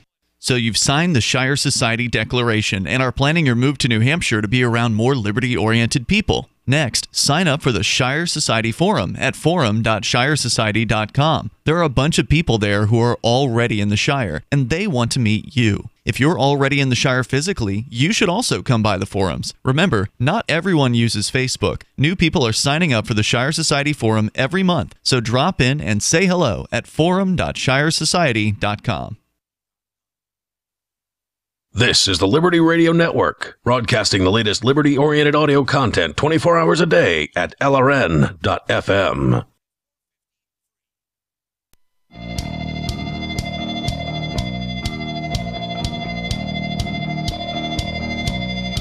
It's Free Talk Live. You can dial in. You can bring up anything you want. Our toll-free number here is 855-450-FREE, like freedom. That's 855-450-3733. We've also got Skype. And the Skype username's LRN.FM. With you in the studio, it's Ian. And Mark. We've got the Discord on-air call-in line room. Plus, if you want, you can back us up on Patreon. There's a Patreon satellite fundraiser, and thank you to the couple folks who actually donated to that over the last week. Sometimes it's like it goes for a month without anybody joining, but that's because I don't talk about it. So I figured maybe we should start talking about it again. So it's a way for Free Talk Live to reach, and currently are reaching, across the world, internationally, in sub-Saharan Africa and North and Central America via what's called free-to-air satellite. And that means that the recipient doesn't have to pay to receive the signal. In America, we're used to paying for satellite service, right? Like Direct TV or, you name it. It's their equivalent of the radio. Yeah, except there's television channels there too. There too, yeah. It's sort of like how TV used to be in the United States, when you could just tune it in over the air, and free to air is what they call it. So we've been there since 2010, by the way. It was when we started in North America and Central America. We expanded to Africa in 2012. So we've been on both of those satellites for several years, close to a decade in one case. And we know there are people listening. We've had people call from Cameroon and in other places in Africa within the satellite footprint, which is humongous, and say they're listening to Free Talk Live. In fact, I believe Will Coley from the Call to Freedom even says there's a Nigerian pirate radio station that's airing. I think it was in Nigeria is what he said. But there's all kinds of cool stuff that can happen when you put up your signal over other places in the world. As long as they can speak English or understand English, they can hear the ideas of liberty, peace, cryptocurrency. These are important ideas no matter where you are on the planet. And if you support that, then please join our Patreon over at patreon.lrn.fm. It's $2 a month, and we certainly appreciate it. We're up to over 120, I think, 130, somewhere in that range, dollars coming in per month, which is more than a tenth of our satellite expenditures, so that's good, and we appreciate it. Sure, it would be nice to get 100% of the satellite. That's okay. If we ever do hit 100%, then if we get to 200%, we can add satellites. Yep. So that's something I'd like to do, but if you support it, we'll do it. Patreon.lrn.fm. As we go to your calls and thoughts here, we have Doug. He's on the line in Illinois, listening via the TuneIn app. Hello, Doug. Yeah, hello. Pretty much I wanted to talk about the Libertarian Party and private property. Okay. I believe it had been the other day that you were on the air with Daryl, and Daryl brought up a hypothetical of a little girl trampling a garden and how it would be inappropriate to come out with a gun and threaten the kid. You know what I mean? Which I agree with. That it would be totally inappropriate and an improper way to handle it. Right. The discussion was about what's called proportionality, meaning that you only have the right, or should only have the right, to respond to violence with an equal or slightly larger amount of violence, basically. Right. But in that hypothetical, the guardian, the mother or the father, whoever the guardian might be, they would be obligated to pay for any damage done. I'm a libertarian, but I go back and I look at the Libertarian Party platform, and I couldn't believe it when I read it. They actually have on it that everybody should have free will to go upon private property if they want. I cannot believe that. I had an issue right here on my own property where I had my neighbor, which I don't even know, pull a truck up 50 feet up my driveway right under my bedroom window, and I'm laying down, revving up the engine to charge a riding lawnmower. I went out there, I confronted him about it. I told him, I'm like, look, you didn't even get permission. And he went, well, I'm only going to be here for a quick minute. And I'm like, no, you're not. I'm like, I grabbed the cable, I yanked it off the riding lawnmower. I go, get back in your truck and get the hell off my property. I go, you didn't even get permission. The Libertarian Party, if that can be what they believe, they're wrong on it. Okay, so I am not a member of the National Libertarian Party, but I don't believe for a moment that they would be anti-private property. Libertarians, one of their sort of bedrock principles is the belief in property, and private property especially. So I don't buy it. I think maybe you misunderstood or misread something. And like I said, I'm not actually a member of that party. I resigned in disgust years ago, back in 2008, when they had nominated Bob Barr for their presidential ticket. But let's see here, private property. I just pulled up their platform here. They have a whole section on economic liberty. Here's the section on property. Quote, as respect for property rights is fundamental to maintaining a free and prosperous society, it follows that the freedom to contract, to obtain, retain, profit from, manage, or dispose of one's property must also be upheld. Libertarians would free property owners from government restrictions on their rights to control and enjoy their property, as long as their choices do not harm or infringe on the rights of others. Eminent domain, civil asset forfeiture, government limits on profits, governmental production mandates, and governmental controls on prices of goods and services are abridgments of such fundamental rights. For voluntary dealings among private entities, parties should be free to choose with whom they trade and set whatever trade terms are mutually agreeable. I don't see anything in there about you should just be able to just go traipsing on people's private property anytime you want to. I don't see that, Doug. They had that in there. I'm telling you the truth. They had it in there. They worded it a way in which they referred to it being what year was this? To go. It probably been about a month and a half ago that I found it, and it really shocked me. Yeah, send us a link because I'm reading it from their website here, and I was involved in the Libertarian Party for a decade of my life, so I can tell you that if they had been anti-private property, I would have caught wind of that, I think, and not wanted to support them because of that. So. Right. I mean, I'm not too happy with them. I'm really not. Now they have that guy running again under the Libertarian ticket, Bill Weld, I think. So right? Bill Weld Weld's running for a nomination. At this point, he has not won. He's seeking a nomination, likely for president in the year 2020 from the Libertarian Party. He was given their vice presidential nod, and I think it was a mistake for them to nominate him. But then again, like I said, I resigned in disgust about the Libertarian Party losing their principles, but they haven't lost them to the extent of completely overriding their belief in property. That's a fundamental belief. It's a bedrock principle of the libertarian belief system. So I don't believe you're just wrong. I'm sorry. I don't believe Bill Weld's going to win after his more or less endorsing of Hillary Clinton throughout his entire campaign in 2016. Yeah, we'll see about that. Doug, thanks for the call tonight. I appreciate hearing from you. Just not accurate at all. The Libertarian Party's platform has not changed significantly on the question of private property. Yes, they do make changes to their platform on their bi-yearly events. I'm curious as to what he read that led him to that conclusion. You said he could email you. Your email address is mark@freetalklive.com. So if you want to do that, you can do that. Let's go to Greg, listening in Indiana to WIBC FM. Hello, Greg. Hello. I drive around at night, and I've been listening to your show many times. Thanks. I enjoy it. Appreciate it. Although I got to admit tonight, sometimes I think you guys are a little nihilistic or we are nihilists. It's like nihilistic? We believe in nothing. You're a little German, yes. What would make you think that we're nihilistic? Well, I don't know. It's like I heard you guys espousing things I've read about King George III and Jeff Davis saying, well, the American experiment's over. Men can't control themselves by laws and all this. I'm like, I think we've done great. I mean, you touch us where you are. Sure, we have problems, and sure, it's taken time to get rid of some of them, but there's no other country that has espoused freedom and brought more prosperity by example and by work than the entire world. By prosperity, I would agree. The United States is a great place to work and make money, but I find Who else that has exported more freedom in the world? Hold on. What the hell does exporting freedom mean?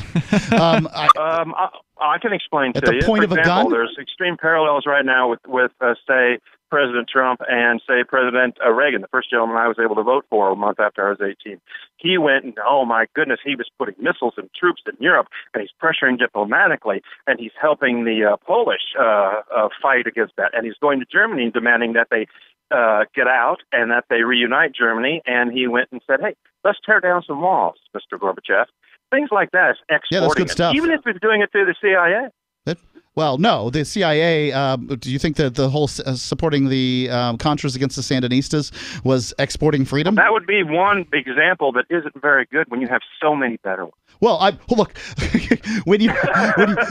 if you've got to shoot somebody, freedom doesn't come to people who are dead. And when yes, we wouldn't have got freedom away from England if we didn't have guns and we weren't far enough away where we had enough time to build homes and establish. English government was our government at the time. If we're talking about the United States, the government of the United States was bringing the colonies or the United States. After we got control. The United States didn't exist in 1776. At that point, it was an idea. No, it wasn't. It was a thing they committed their lives, their money, and their blood to, and they won. Yeah, well, the reason that they made those commitments was because of the English government choosing to send government bureaucrats with guns over to enforce stuff, these taxes and these sorts of things. That's part of it when they started to rebel because they had no representation. All right, I'm going to go ahead and agree with you that exporting freedom peacefully. I'm going to agree with you that exporting peacefully freedom is a great thing. No, that's not right. But no, you cannot. You keep your hands off my tax money. How's that? And go export your own damn freedom. I'm going to let him come back here because it's a heated conversation. If Greg wants to hang through the news, he can. The toll-free number here is 855-450-FREE. I agree. If you want to export freedom, the only way to do it morally is to set a good example. I'll let other donate. people emulate I'm ready to go. that. There's more. He dropped off the line. More coming up here. Hour number 3 is next. It's Free Talk Live.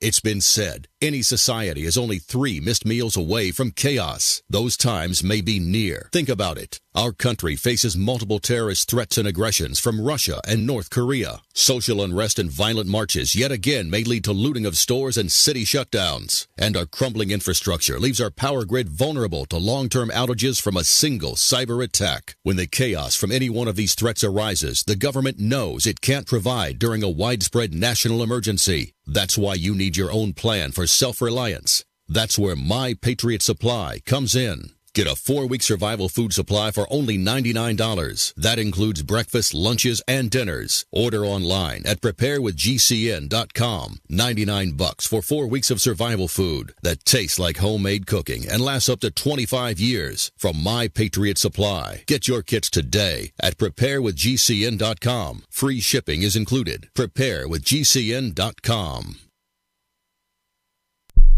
The new 4th edition of Healing Our World, The Compassion of Libertarianism, will take your understanding of liberty to a deeper level and has over 1,300 updated references, new cartoons, and a foreword by Dr. Ron Paul. With discounts for multiple book purchases, the 4th edition of Healing Our World is a great gift for the liberals, pragmatists, environmentalists, and Christians in your life who think libertarianism is cold-hearted. Get yours today at healing.freetalklive.com and use promo code FTL for a $5 discount. Did you know we've taken our LRN.FM telephone listen line to a new level with the LRN.FM audio on-demand line? Now you can call 712-770-8447 anytime and listen to LRN.FM's live feed. And you can listen to a bunch of our original shows on demand. Long-distance fees may apply. Just dial 712-770-8447 and choose from the menu. 712-770-8447.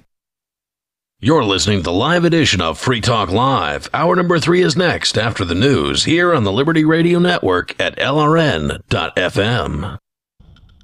From Keene in the Shire, the Liberty Media capital of the world, this is Daryl W. Perry, host of FPP Radio News for the weekend of July 21st, 22nd, 2018. Silver is trading at $15.52 per ounce. Gold is valued at $1,232 per ounce. Zencash is trading at $27, and the average price of Bitcoin is $7,360.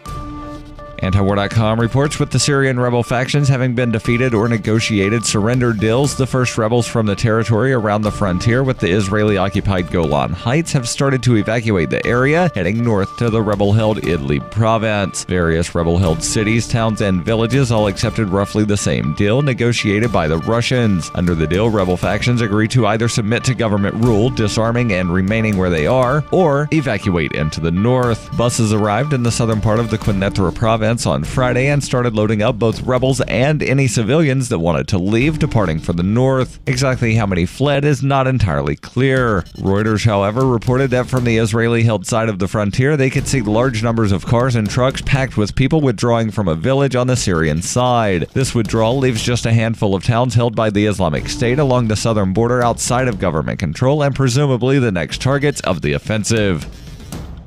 Are you looking for a cryptocurrency that has a focus on users and usability? Then look into Zencash. Zencash has the ability to use both transparent and shielded transactions, with shielded transactions using zero-knowledge proofs. Zencash features global governance with inclusive decision-making, reliable funding for continuous improvements, and documentation and wallets in many languages that are available for Linux, Mac, Windows, and Android devices. Learn more at Zencash.com. That's Zencash.com. UPI reports an independent investigation into sexual assault allegations against a now-deceased sports doctor at Ohio State University has uncovered more than 100 former students who said they were abused, according to a statement by the school on Friday. The accusers, including both athletes and patients at Student Health Services, said Dr. Richard Strauss committed acts of sexual misconduct between 1979 and 1996. Other patients of Strauss's private practice, which was started in 1996, also lodged complaints against him. Investigators entered interviewed more than 200 former students and university staff as part of the probe and intended to talk to 100 more. The investigation is being carried out by Perkins Cole LLP, an international law firm that has been in communication with the Franklin County Prosecutor's Office. The investigatory team said it also plans to review whether Strauss examined any high school-age students during his time at The Ohio State University. Strauss died in 2005.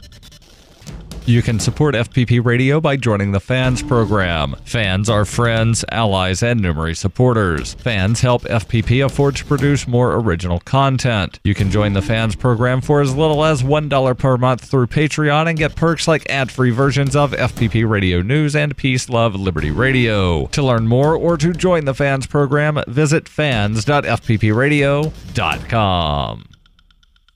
Reuters reports Ohio Governor John Kasich on Friday commuted the death sentence of a convicted double murderer after a former juror in the man's trial asked that he not be put to death because the panel was not given key information during the sentencing about his troubled childhood. Kasich said there were fundamental flaws in the sentencing for Raymond Tibbetts and ordered him to serve life in prison without the possibility of parole. The governor's office said in a statement, the defense's failure to present sufficient mitigating evidence, coupled with an inaccurate description of Tibbetts' childhood by the prosecution, essentially prevented the jury from making an informed decision about whether Tibbetts deserved the death penalty. Earlier this year, Kasich halted the execution to consider a letter from former juror Ross Geiger. In the letter, Geiger said there was no question Tibbetts committed the murder, but factors about the defendant's upbringing were omitted or distorted by prosecutors in the trial's sentencing phase. Geiger said several years after the trial, he read a publicly available clemency report from 2017 that showed a history of abandonment for Tibbetts starting at age 2, and that of the 4 siblings, one committed suicide, another spent time in prison, and another is essentially homeless. He faulted the defense team for not calling the one sibling of Tibbetts who is leading a stable life and was willing to testify during the sentencing about the difficult childhood they all shared. Geiger said Tibbetts deserves to be in prison, but based on what he knows today, I would not have recommended the death penalty. Aaron Barnhart, an attorney for Tibbetts, said the jury was deprived of crucial information about his client's abusive upbringing. Clemency has been granted in 288 cases since the U.S. Supreme Court reinstated the death penalty in 1976, with the bulk coming from states that eventually repealed the death penalty.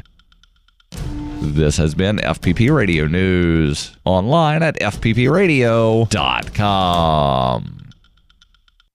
An alarming UN report on magical realism released this week warns of increased incidences of women's tears flooding the entire world. A UN committee linked the catastrophic phenomena to matronly widows, commonly named Tita and Esmeralda, who wept for up to 90 days on end about their estranged lovers. Just consider how detrimental it is to a nation's workforces to have thousands of its plantation overseers simply disappear one night into the midsummer fog, only to return decades later without having aged a single day. Put simply, if such phenomena are not immediately halted, the effects on the international community will be catastrophic. The nation's limo drivers spent a magical prom night playing scratch-off tickets in the parking lot this week. According to sources, chauffeurs nationwide began their enchanting evening by cramming swank magazines into their glove compartments before dropping off their students at a school gym, working through a stunning assortment of lotto cards, and dining upon a wide range of microwave-heated taquitos from a nearby 7-Eleven. This is the Onion News Network.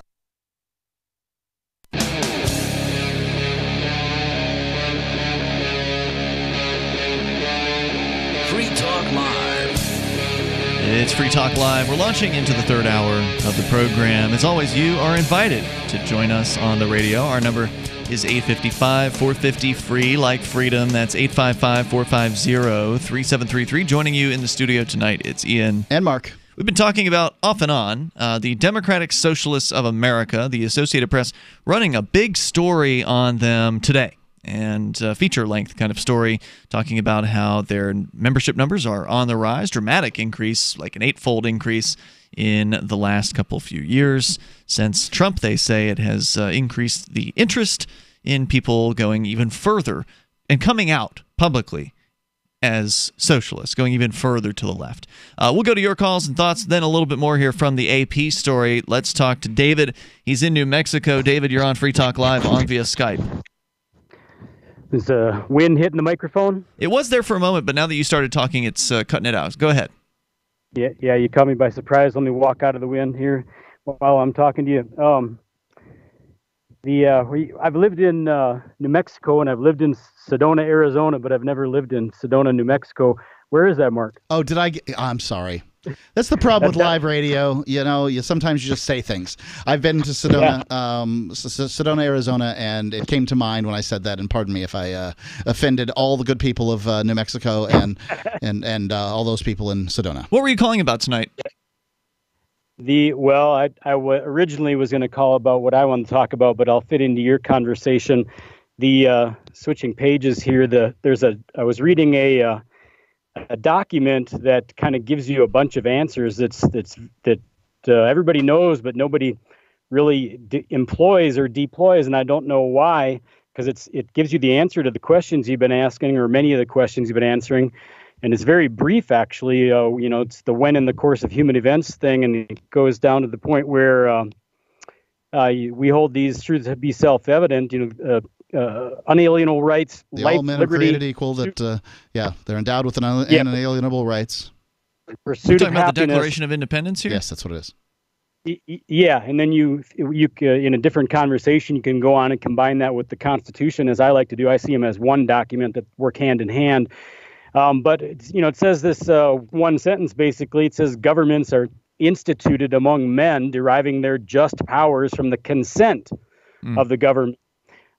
Of the governed. The United States Constitution, or excuse me, the New Hampshire Constitution, in its first paragraph, makes a statement similar to that. That many state constitutions do. Yeah. So, but obviously it's BS because let me tell you, I've brought that up in court before, and the judge didn't give a rat's. Just when a police officer tries to give you a ticket for rolling through a stop sign, just inform him that you don't. I don't consent. Yeah. Right, but what I'm trying to tell you is that there's an answer here for you, and it says right here that it was used to form this country, and they were basically using it against their own country, and it also is a prescription for any future action, like you're talking about now. It says that whenever any form of government becomes destructive to these ends, it's the right of the people to alter or abolish it and institute a new government, laying its foundation on such principles and organizing its powers in such form that shall seem most likely to affect their safety, happiness, and that. And so what it's saying is that you don't, all you have to do is start collecting numbers of people that agree with that sentence that I just read, that the government is out of line, and you just need to give them a notice that, hey, goodbye, you can leave now, you can vacate your offices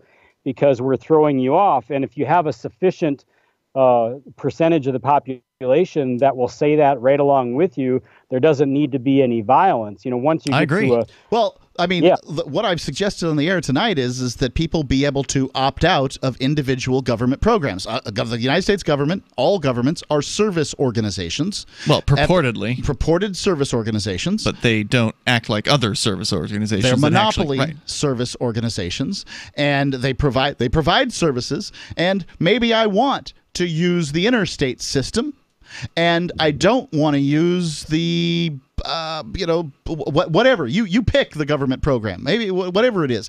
I'm happy to pay for NPR. I do support my local NHPR here because I listen to it.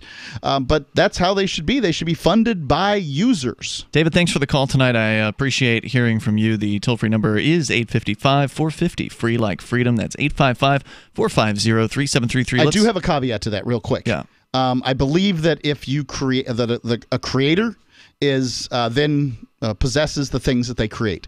So the United States government, since it creates corporations, that does it? Yes. Every corporation I've ever seen was registered with the state government. Okay.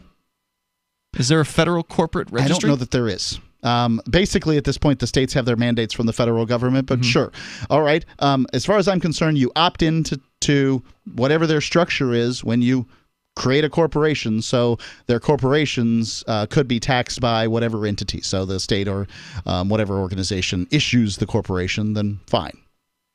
So now you're just talking about they would be essentially a group of lawyers that are issuing pieces of paper with words on them and can tax those organizations. Like, why would anybody want to incorporate in a a country where the government didn't have the same power that it currently does. A corporation allows one to it's a legal structure that dissolves certain responsibilities for situations. So if you are a shareholder in a company that is like Enron, that's found to be doing bad things. I have shares of Enron. I have a piece of paper that issues the numbers of shares that I've got, and I don't know what the numbers. Why can't I get my shares from some other organization? If everything in the government that you're talking about is completely voluntary, including the creation of a corporation, shouldn't I be able to go to some group of lawyers and have them come up with some shares for a corporation? I'm just saying. Should the government have a monopoly on issuing corporations? Why would they? Well, indeed. So I'm not persuaded to use the government services in any way, shape, or form. I'm not asking you to. Okay, I'm just saying that the government would have the right to tax its corporations. Right. It would also why have would anyone want to deal one? with market pressure. Let's go to Big Loaf. He's on our line on the Discord on-air call-in line room in North Carolina. Go ahead, Big Loaf. Gentlemen, good evening. So I guess first thing before the topic I wanted to get into is y'all's advertising must be working really well, because you all know I'm a crypto skeptic. Yet my 4-year-old is walking around the house singing some made-up Bitcoin song out of nowhere. So I thought I'd pass. Do we have a Bitcoin jingle on the air, Mark? No, he's made it up. Oh, okay, I see. Yeah, he's just heard Bitcoin enough. He's walking around making up a song about Bitcoin. So advertising must be working. But, I think now's the time to buy, pal. Thanks. I don't know about that, but I wanted to bring up the story from earlier this week about the effort to split up California to like 3 different states or whatever. Which unfortunately has failed due to the California Supreme Court striking it down after a lawsuit was brought, a civil suit against that particular ballot measure. They had received enough signatures to get the proposal to split California. What was the suit based on? Basically, the argument was it would be illegal because it would dissolve the government. So the Supreme Court of California said, yeah, you can't vote on this because it would dissolve us. Ladies and gentlemen, now you know exactly how free you are. Well, you may vote on what form of force is used against you, but you may not vote as to whether or not it is used against you. Well, now there's an argument, though, Mark, that they could re-propose another ballot measure, which would be a constitutional amendment. If they could get the higher level of signatures and or votes eventually for a constitutional amendment, then you could amend to allow for a split in theory. Yeah, I think you would have to do that, honestly. Yeah. So that's ultimately, if they're going to come back again, that's how they're going to have to try again, but they've lost at this point. Go ahead with your comments, though. Yeah, I'm sort of kind of like Mark. This is sort of kind of like that shut up slave moment, right? You think we have a democracy? Shut up. But anyways, I just wanted to throw that out there. I thought that was pretty interesting, right? There's still a lot of people that are like, hey, vote harder, things will change. And then, the courts say shut up. And that's it. Well, it may not be it, but you're right. I mean, the political channels are fraught with frustration and shutdowns and it's really difficult to get things done through a political fashion. No but doubt. The best I can tell, it's really difficult to get things done in any way, shape, or form anyway. Yeah, I mean, ultimately, and thanks for the call, Big Loaf, ultimately, anything that's going to change, we've got to change people's hearts and minds. If people still love the idea of the state, if they love the idea of controlling their neighbors, we're never going to get out of this. No matter how much, persuading is attempted. There's more coming up here. 855 450 free. We got to change hearts and minds. What's more profitable, running your business or doing bookkeeping? Doing your business, of course, but you want to keep your books so that you can maximize your tax savings, right? What if I told you that there's a person that's a bookkeeper, accountant, and law school graduate that's also a hardcore libertarian? My name is Melanie Johnson, and I hate the state. I will aggressively help you to minimize your tax exposure and maximize profits, all while staying within the law. Melanie's your best choice for your taxes and bookkeeping needs. Go to tax.freetalklive.com and check out our website, tax.freetalklive.com. I've said it many times on air, and I'll say it here. The New Hampshire Liberty Alliance is one of the most important organizations for freedom in the world. New Hampshire is ground zero for freedom, and the NHLA is the best organization at promoting effective liberty activism. This ad is sponsored by Free Talk Live, and I, Mark Edge, am a lifetime member because I believe in the NHLA. Please check them out at nhliberty.org. Not everyone can move right now, but you can support the cause. Donate top cryptocurrencies or old-fashioned U.S. dollars, nhliberty.org. Visit their website and see what they're all about, nhliberty.org. Crimes of the Crown by Captain Mark. The Crown casts the world in shadow and claims to be our guiding light. Cowards clamor for security from boogeymen and ghost stories. Well, I say these hobgoblins are imaginary. I say those they propped up as our liberators are now subsisting on our bondage. I say there is freedom in the black, and that's exactly where we intend to go. The Crown banishes its own officers for exposing its crimes and tortures dissidents to the brink of madness. It dominates the globe and swallows the wealth of generations, leaving only blood and excrement. The Crown calls it piracy to explore frontiers beyond its grasp. So the time has come for us to define the conduct among pirates. I say the Crown has trampled our necks long enough. Need decentralized solutions to centralized problems? Looking for a community of like-minded scoundrels? Or just want some swag to let the Crown know what you think of it? Join the conversation at pirateswithoutborders.com. We won't be hard to find. With each successive bite failing to relieve his anxieties, increasingly worried man Dylan Hawkes told reporters today that he has yet to come across any trace of guacamole in his burrito, despite having specifically requested it when ordering. No, there definitely wasn't any guac there. Cheese, beans, chorizo. Oh man, I hope they didn't forget. Hawkes has continued to maintain hope that there may still be an undiscovered sliver of avocado somewhere in his tortilla. However, with his fears for the meal mounting, Hawkes has reportedly considered asking the cashier for a refund at various points while eating the burrito. The thing is, if you had a burrito and it was missing cheese, you might not notice it because there's sour cream, but guacamole is completely different. I just don't know how I wouldn't have tasted it by now. Christ, I'm almost done with this thing. This is the Onion News Network. If you want to know the latest about Free Talk Live before we go on the air, all you need to decide is how you want it delivered. It's your choice. Visit news.freetalklive.com. You can get emailed announcements and participate in contests via our email updates list. Plus, we have a Twitter account that you can follow and a Facebook page where you can become a fan. So visit news.freetalklive.com to get news about Free Talk Live as soon as it's announced and the way you want it delivered at news.freetalklive.com. That's news.freetalklive.com. Cell 411 is a free app for Android and iOS that replaces government-controlled 911. Cell 411 allows you to preset a group of friends or private organizations to show up at any emergency. Cell 411 is a nightmare for the state because it proves their so-called services aren't needed. Cell 411 has had thousands of installs, and of course it's covered by the BIPCOT no government license. Cell 411 because your friends won't shoot you when you're in trouble. Without the government, who would build the emergency services? You and Cell 411. Get it today at getcell411.com. You can sign up to receive the latest about the Liberty Radio Network via our email updates at updates.lrn.fm. That's updates.lrn.fm.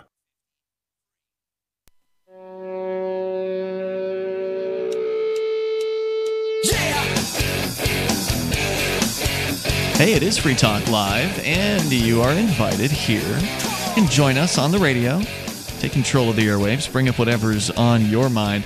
Our number here is 855-450-FREE, like freedom. That's 855-450-3733. We've got Skype as well at Skype username LRN.FM. And I do want to make sure you know about SaveItPurse.com. You want to save big time on your purchases at Amazon. This is how you do it. You can see, if you're on the cams, you can probably see there's a stack like a white boxes in the background. Those are the new printer cartridges that I got at 20% off. You know, I never used to buy the brand name cartridges because I was too cheap. Like, I could never justify spending $400 to buy cartridges. Like, you can buy a whole new printer for that, you'd think, right? Well, the trick they use is on a new printer, they give you these sort of starter cartridges these days. They're empty. Which are mostly empty. And so they want you to keep buying these brand name cartridges. The Chinese brand ones that I got, most of the time they didn't work. And so it was really always more of a hassle than it ended up being worth. But I kept putting up with it for so long just because I couldn't justify spending the money to buy the official brand cartridges. You are cheap. And now 20% off makes me feel so much better. I don't even bat an eye at it. It's like, oh, we need more toner? No problem. 20% off at SaveItPurse.com. And I'm not just talking about toner. That's just the recent thing I got. I've used this service for 3 years now, I think, and maybe more than 3 years. It's been a few years, and they're now taking Bitcoin Cash natively over at SaveItPurse.com. So it used to be you had to use just Bitcoin. This was a way for you to convert your Bitcoin into real-life things at a huge discount. Now Bitcoin Cash is accepted there at SaveItPurse.com, but that's still the way you got to do it. You got to use Bitcoin or Bitcoin Cash. you can't use dollars to get these incredible discounts, which sound too good to be true. I don't blame you if you're skeptical, but you can go and try it for yourself. This is the real deal at Just go to saveatpurse.com, create an account, and get started. Right. Now you got to get crypto, and you can do that. They actually have an opportunity to get crypto there. But you don't want to buy your crypto on Save It Purse if you're going to spend it on Save It Purse, because you're paying 20% on top of. If you're a crypto buyer at Save It Purse, you basically don't have other options to buy crypto. That's essentially the people who are buying on that site. Bitcoin.com will give you options to buy.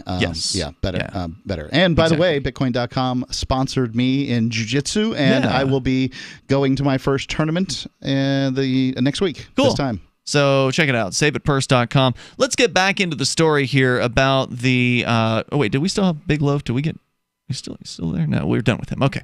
I want to make sure we didn't leave somebody on the phones. Anyway, so we've been talking about democratic socialism, so-called. And there's the Democratic Socialist of America Party that has been growing. According to the Associated Press, they say members during public meetings often refer to each other as comrade. Yep, comrade. You're killing me. They wear clothing featuring socialist symbols like the rose and promote authors such as Karl Marx. I would hope the hammer and sickle's gone out of fashion. I actually saw a commie at a recent event for the ACLU that I was at this week. They did an excellent immigration, know your rights, police checkpoint presentation. The ACLU did. Yes, right, not the communists, but the ACLU. But there was at least one out communist that was there wearing pins and communist T-shirt, and he still had a hammer and sickle pin. Okay. Anyway, the Common Association with the I'm glad I live in a country where he has the opportunity to do that. And I'm also glad that most people are going to ostracize him for it. The Common Association, he didn't look ostracized, but anyway, with the failed Soviet Union has made it difficult for sympathetic liberals to explain their connection.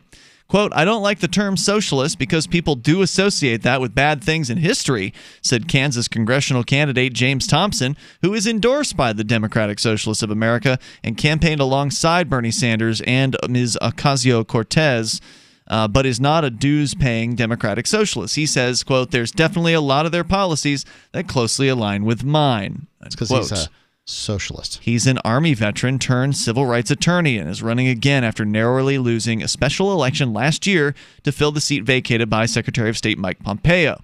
Even in deep red Kansas, he embraces policies like Medicare for all and is openly critical of capitalism. In Hawaii, 29-year-old State Rep Kanyela Ing isn't shy about promoting his status as a democratic socialist in his bid for Congress, which figures Hawaii is sort of known as a socialist stronghold. Well, Hawaii is a democratic stronghold, and that means that you have to differentiate yourself as somebody who's running. But just because there's lots of different types of Democrats, although socialists get a lot of, they're active people. They're passionate about their beliefs. So they tend to get out and do these sorts of things. The socialist in Kansas is somebody who can say anything he wants because he's never going to get elected. The socialist in Hawaii is trying to differentiate him or herself. So he's pushing to the left. Yeah, to show, hey, I'm different than these other people. Whatever. This to me, the title Democratic Socialist is probably not a winner politically, but that's my opinion. Ing told the AP of the Democratic Socialist, well, Bernie Sanders is one in Vermont with that label. Bernie Sanders did it the right way in politics. Started out as a mayor. Yeah, and worked his way up. In very independent-minded Vermont, you can get away with it. Remember, there's only 600,000 people there. Yeah. God knows how many of them vote. Call it 300,000. And they had the hippies move in the 60s with the Back to the Earth movement. So, yeah, Vermont's a different place. Ing told the AP of the Democratic Socialist label, which he's accepted for himself, he says, we figured just lean in hard. He acknowledged some baby boomers may be scared away, but says the policies Democratic Socialists promote, like free health care and economic equality, aren't extreme.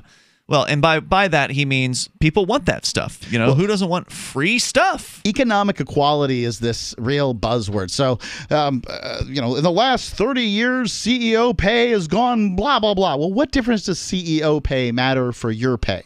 Now, if you say your pay has been stagnant, or people like you and your class has been stagnant, that's an issue. But, that's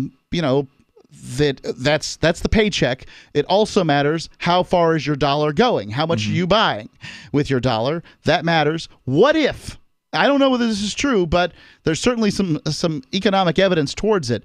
What if the very rich must get much richer than us in order for us to get richer? So, for instance, you're a paralegal working for a lawyer. You work for him for 3 years. He does so well, the partnership decides to double his pay and double your pay. Your pay just got doubled from $10 an hour to $20 an hour. His got doubled from $100 an hour to $200 an hour. The disparity, although both of you got a percentage increase of 100%, the disparity has now gone from $90 to $180. So it has increased by 200%. Which presumes that there would be some sort of a doubling raise going on, and that's probably unlikely that most people would get the same type of raise like that. Well, if you're the paralegal that makes that lawyer look good, right, then you deserve that doubling If you're an pay. employee making your boss more money, he ought to give you a raise. He ought to Otherwise, make sure, yeah. you might leave. Right. You pay your good employees well, keep them around. And have a great attitude because they're nice to be around and all kinds of other reasons. But if you're the paralegal that, could easily be replaced, well, then you're not worth it. According to RNC Chair Ronna Romney McDaniel, quote, embracing socialist policies like government-run healthcare, guaranteed jobs program, and open borders will only make Democrats more out of touch. So the Republicans obviously striking back here against the socialists. But of course, they're all socialists. As you pointed out earlier, Mark, they all support government wealth redistribution programs. At least the socialists are willing to be honest about it. There's more coming up here in moments. 855, 450, free like freedom. You can join us on the radio. Free Talk Live. This is Jessica Armand, creator of the fluoride-free oral care brand, My Magic Mud. You're going to love our new products. Our cutting-edge oral rinses deeply soothe your mouth and fight cavities naturally. Our breath spray, My Magic Mist, will invigorate your senses with essential oils of peppermint and eucalyptus. Our clinically proven toothpaste and tooth powders whiten your teeth and detoxify your mouth. Buy discounted bundles direct at mymagicmud.com and take 10% off with coupon code GCN10. mymagicmud.com. Want revenge on the common housefly? Well, after 10,000 years, someone has finally come up with a better way. The Bug Assault, a miniaturized shotgun, which utilizes ordinary table salt as ammunition. Non-toxic and no batteries required. So much fun, you'll forget you have a wife and kids. $39.95 and free economy shipping. Use discount code GCN and get an extra 10% off your purchase at bugassault.com. Fire your fly swatter. Get your Bug Assault today. Since time began, tyrants have taken aim at personal liberties. Now there's a movie that aims back. The government has no more right to tell us what to put in our bodies than they have to take our guns or tell us what books we can read. 6 drug police were eaten by bears while raiding a marijuana farm. On your knees, you dirty hippie! Jesus. On your knees! What's the problem, officer? Today, many cops who enforce pot laws do so only because it provides them with cushy jobs, good benefits, and a chance to push people around. I was an undercover narcotics officer. The drug war is nothing but a farce. The Second Amendment says you gotta keep you and your gat intact. Guns and Weed, The Road to Freedom. A film by Michael W. Dean and Nima Vadati. DVD available now at gunsandweed.com or on Amazon. That's gunsandweed.com. Makes the perfect gift. Remember, that's gunsandweed.com. We've all heard about blockchain assets like Dogecoin, Ether, and Ripple. Bitcoin isn't the only player in the blockchain game any longer. And for those of us wondering how to get our hands on these digital assets, finally, there's a solution. Shapeshift.io allows you to buy and sell between your digital assets and Bitcoin instantly between your own digital wallets. I've used it with ease. Shapeshift.io. There's no account or email address needed. You send them the crypto you want to sell. They send back the crypto you want to buy. It's that easy. Shapeshift.io. Some of you asked, and now we've delivered. LRN.FM's live Keene, New Hampshire studio shows are now streamed in HD on Twitch. Visit our channel at twitch.lrn.fm and give it a follow. If you have Amazon Prime, you get 1 free subscription on Twitch. If you use it on our channel, Twitch will give LRN.FM a monthly piece of your Prime subscription cost. So please watch, follow, share, and subscribe to twitch.lrn.fm. That's twitch.lrn.fm. Excuse me, is this where I get a license to start a new business? I wouldn't be hasty. You have to get a license to go out of business, too, you know. Oh, well, look, I've invented this little anti-gravity machine, see? Oh, is that why you're walking 2 inches above the floor? Oh, yes, it's very comfortable. It saves on shoe leather. Yeah, well, you have to fill out these forms and report to the Human Services Department of Manpower Orientation and register with the Fair Employment Practice Commission, the Wage and Hour Division of the Employment Standards Administration, the State Sales and Income Tax Division, the Internal Revenue Service, and the Social Security Administration of the Department of Health, Education, and Welfare, and, of course, OSHA. OSHA? I thought that was a little town in Wisconsin. You'll find out. Say, floating around like that could be dangerous. Have you checked with the Consumer Product Safety Commission? Well, not yet. Come to think of it, you actually are flying, aren't you? Look, you need to go over to the Federal Aviation Administration and the Transportation... It's very hard to get anything done these days if you're in business, but free enterprise built this country. Think what could happen if we don't keep it free. A public service of this station and the Center for the Defense of Free Enterprise, Bellevue, Washington. Besides, we just can't have people floating about unregulated, you know. What's up next? Visit the Liberty Radio Network program guide to find out at shows.lrn.fm. That's shows.lrn.fm.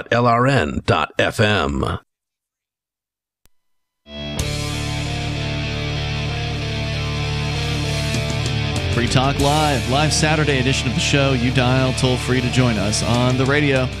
Take control of the airwaves at 855-450-FREE, like freedom, 855-450-3733. The Democratic Socialists of America making headlines. The Associated Press running a feature story on them today. With you in the studio, it's Ian. And Mark. And we are not fans of socialists here on Free Talk Live because generally they're people that support forced wealth redistribution. Right. And it's hard to get them to admit it in a lot of cases, but sometimes you actually can. If you manage to talk to one of them long enough and they're intellectually honest enough to actually give you answers to questions, they can be kind of backed into a corner where they will admit, yes, they are willing to use the force of violence in order to institute whatever their programs are. Right. And that's a problem many with will us. use the term community ownership of the means of production. Now, I was taught in school state ownership of the means of production is the definition of socialism. Well, that's one of the things that would define it differently from communism, right? I don't understand the difference between community ownership of the means of production and a commune. And so when I think of communism, I think of a large commune where everybody's an equal and fair. It's equal, it's fair, and everybody's a participant in the situation. The situation, right? So, like, I don't know, a classroom when the teacher has left. That that's communism or something. I don't know. I don't have good definitions of this because I don't believe communism can work at all. I think it's heaven. It's basically against human nature. I mean, it's never going to. Now, socialism, where you decide, okay, well, we're all buying this piece of land, and we're going to make so little money that the government won't tax us on it, and we're going to grow our own food, and it's all going to be organic, and we're going to have solar panels, and we're going to do all this stuff like the Dancing Rabbit commune out in I think it's Missouri. They're going to do this sort of thing. Well, that can function within a free market. Freedom means you can do what you want. You can have whatever structure. If it's voluntary, yes. And that's the key. Employee-owned businesses are it's a form of socialism, I guess. Like no, it's not socialism because there's no state involved, right? So isn't the idea I'm talking about the difference when between, they use their term community ownership of the means of production? Yeah, isn't the idea though? I mean, again, if you're a socialist and you want to call in about this, feel free. 855-450-FREE. But isn't the idea of, well, you need socialism to get to communism. You got to have a socialist state redistribution program. Marxism. Then you end the state, and then what? No. You're communism. No, that's Marxism. No? Okay. Anarchism says, red and black anarchism says that you can go from what we have today straight to communism. Bam, it works. Okay, but the socialists would say differently, right? Like you need to have socialism first, then you can have Some communism. Socialists will just say that you should have an educated elite. Just stop at socialism. Right, Keep socialism around. Educated elite should be deciding how things get done. Right. We need 5-year plans, for goodness sake. So what you're saying here is the commies and the socialists don't all necessarily agree on the end game. The Democratic Socialists don't agree on this, this little charter that they put out here. Yeah, well, like, what's the difference between the Democratic Socialists of America and the Socialist Workers' Party? There are different socialist parties in the United States. Lots of them, because they can't agree. Right. Let's go to John. He's in Dover, Delaware, listening to WDOV. Hello, John. Yeah, hello, guys. Hey. Yeah, I just wanted to say that, socialism, I'm totally against socialism as well. Sure. It's never going to work. It's been tried and it's failed. I mean, I believe it was Marx Day earlier or something about everybody wants free stuff. And, of course, everybody does want free stuff. The problem is that there's nothing free in socialism because they're taking money from one man and they're redistributing it to another. So who's winning, who's losing? Everybody's losing. There's no middle class. What's going to happen? That's why you have to vilify the rich, and they do that pretty thoroughly. So they have to say the rich are bad, CEOs get paid too much, blah, blah, blah, and they do that over and over again. It is the talking point. If you've got X number of dollars or above, you are basically a bad person. Well, if they're rich and politicians, then they get a pass. Like Bernie Sanders. Bernie Sanders got 3 houses and an Audi. If they're politicians in anything, they get a pass. You can be a politician and molest kids, it seems, nowadays and get a pass. So you can certainly be a cardinal in the Catholic Church. That's in other news. You sure can. If you guys heard about that one, too. It's unbelievable what's going on. I just can't believe that they've come right out and pretty much admitted that they're socialists so close to the midterm elections. I would think that would be the wrong strategy, but well, indeed, according to the crazy world we're living in nowadays, guys. Well, right, and speaking of campaign strategy here, they do point out in the story that most of the DSA, the Democratic Socialist of America, endorsed candidates have struggled despite the lady in New York's recent success. They say Gail McLaughlin, and thank you for the call, John. I appreciate hearing from you. Gail McLaughlin finished 8th in last month's Democratic primary to become California's lieutenant governor, earning just 4% of the vote. All 3 endorsed candidates for Maryland's Montgomery County Council lost last month as well, and Ryan Fenwick was blown out by 58 points in his run to become the mayor of Louisville, Kentucky. Ringelstein, who was the person in Maine that we talked about at the very beginning of the show, who was a Democrat who has now embraced the Democratic Socialist Party, so he's unique in that he's the only Senate candidate in the United States to do that. Says here he's expected to struggle in his campaign to unseat Maine Senator Angus King, an independent who caucuses with Democrats. He's refusing to accept donations from lobbyists or corporate political action committees, which has made fundraising a grind. At the end of June, King's campaign reported, so his opponent's campaign reported $2.4 million cash on hand, while Ringelstein had just $23,000. So in a political system where money seems to make a difference and you're trying to unseat an incumbent, it's going to be a real uphill battle. It is, but that doesn't mean that it's all over. This is the way that these changes are made in the United States. Slowly from the bottom up, you mean? Slowly from the bottom up, people who get involved in the party.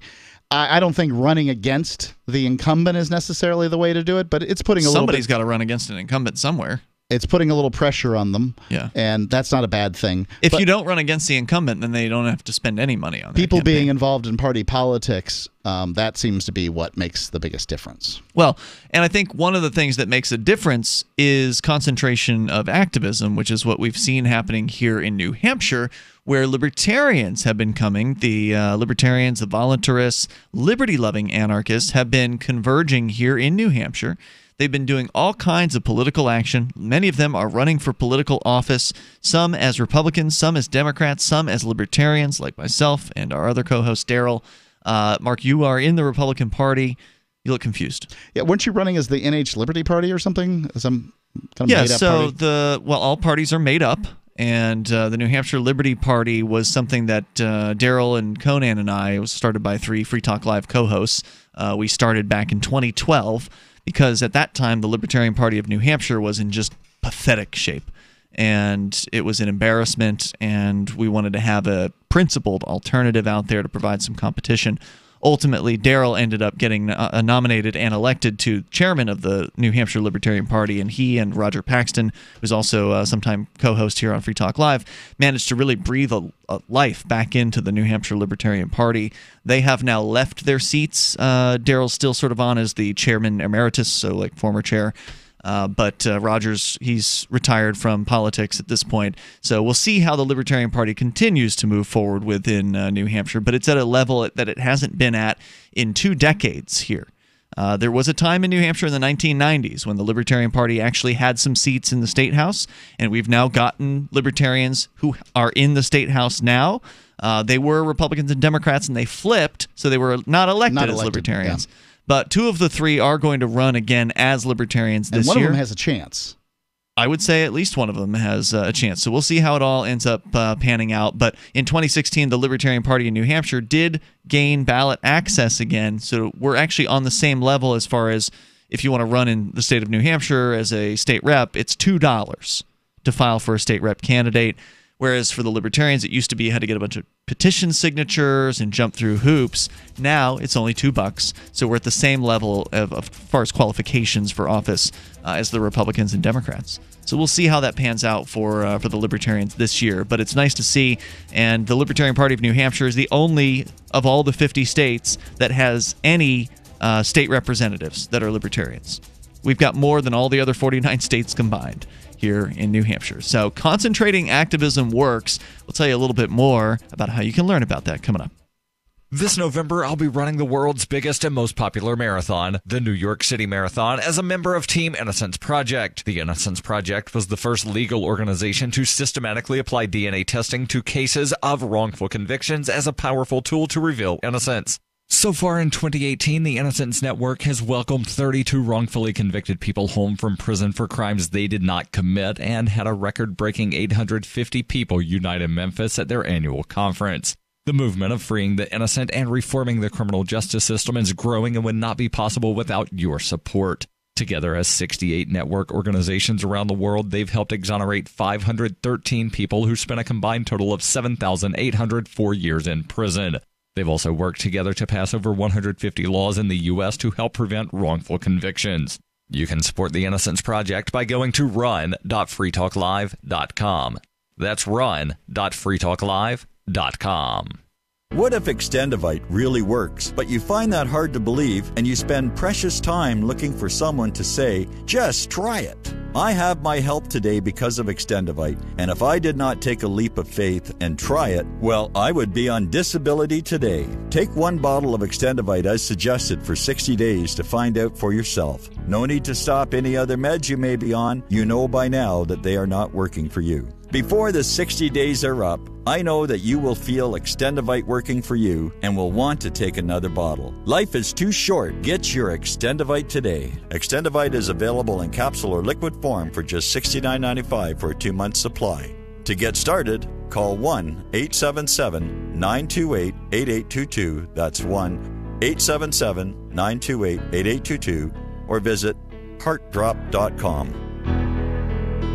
Extend your life with Extendovite. Why did you move to the Shire? I moved here to the Shire because there's other people around who take liberty just as seriously as I do. I moved to the Shire because I saw videos of people challenging authority and thought that I could get support myself. It called to me, like, do this right now. I wanted to be around people like me who got it, and once I got here, I knew there was nowhere else that I wanted to be. I've always wanted to change the world, so I moved to the Shire to join people who were actually working towards doing the same thing.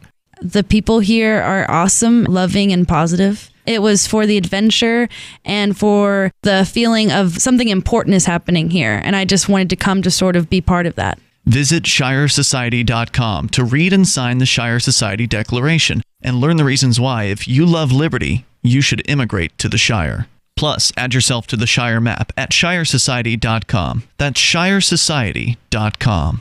Here's a chance to do a little activism while you're cruising Facebook, Twitter, or Google+. Between the LOL cats, the recipes, the hot girls, and the inspirational sunrise memes, Free Talk Live's posts pass by your newsfeed. Like them, comment, it gives us more exposure. If you don't see our posts, click like at facebook.freetalklive.com and then hover over it to click Get Notifications. It's an easy way to spread the ideas of liberty a bit further. I know you're busy, but you can spare that tenth of a calorie it takes to click on something. facebook.freetalklive.com. When you hear the word lobbyist, you probably think about greedy corporations, but not all lobbyists are the same. Some are fighting for the freedoms you hold dear. Liberty Lobby LLC is doing just that in New Hampshire, working hard to represent you, not some special interest group. You can help by going to libertylobby.info, where your contribution will give us the tools we need to ensure that your voice is heard. Visit libertylobby.info today to find out more. If you enjoy LRN.FM, please contribute to your favorite shows via their websites and become an amplifier at amp.lrn.fm. That's amp.lrn.fm.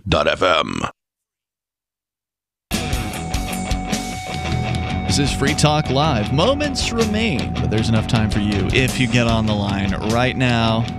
Our toll-free number is 855-450-FREE, like freedom. That's 855-450-3733.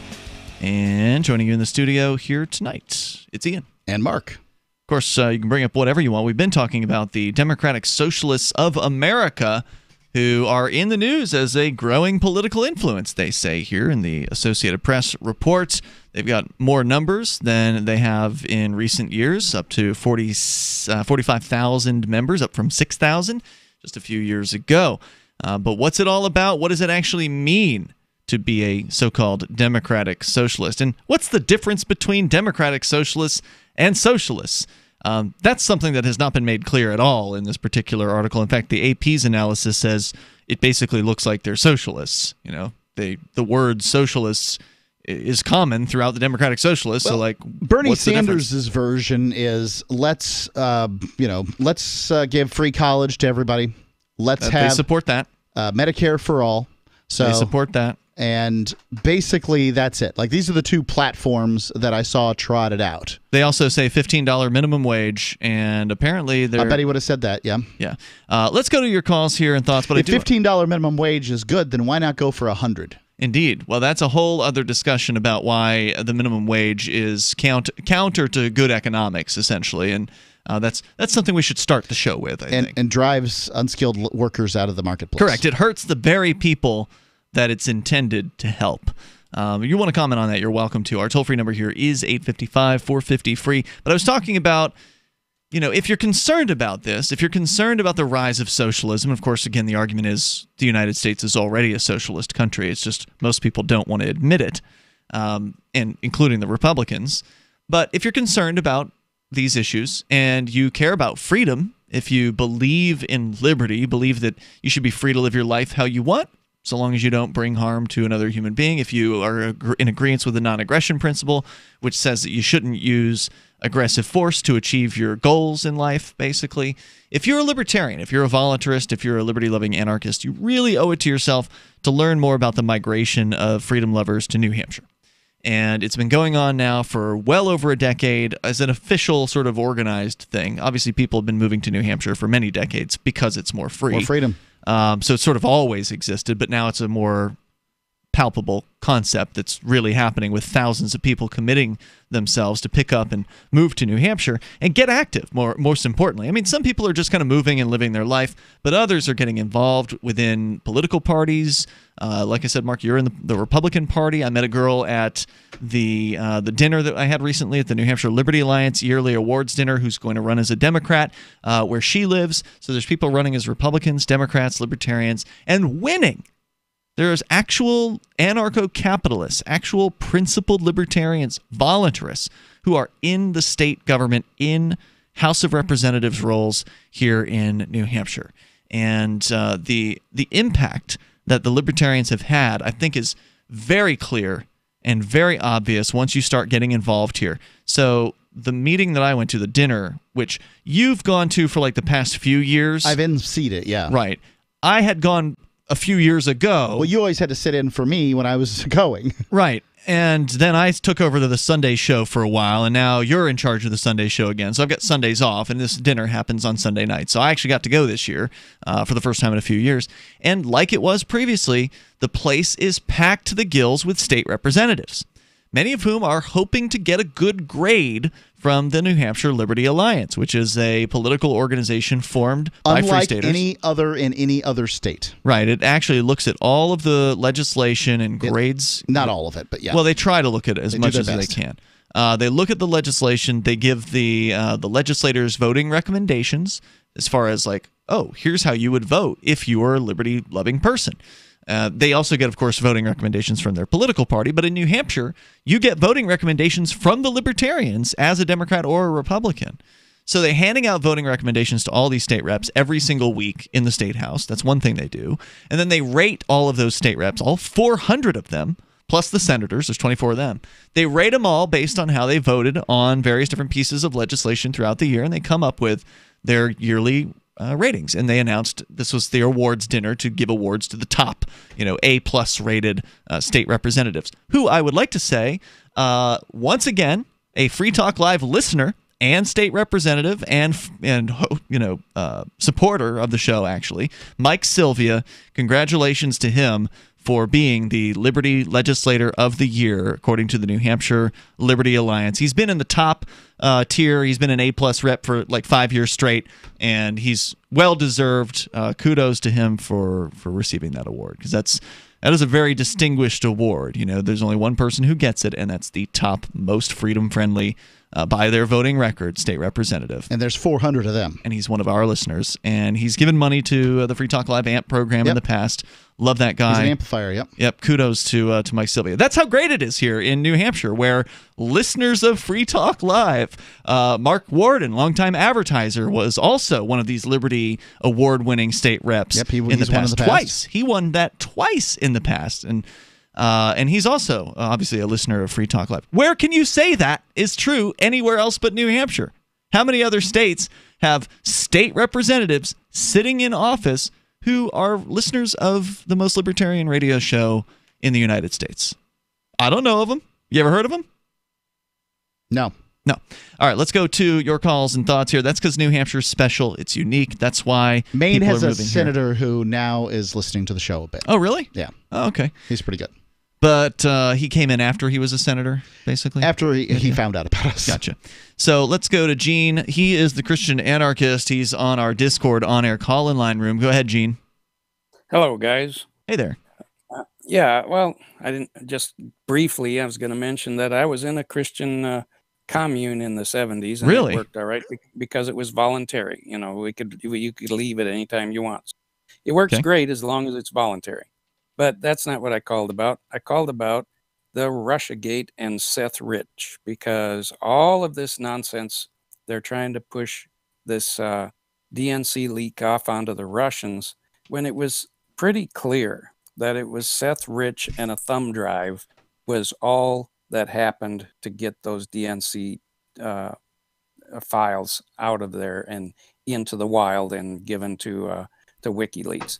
This was the guy that got murdered, right? Yeah, of course. He died 12 days before the leak or the WikiLeaks published the files.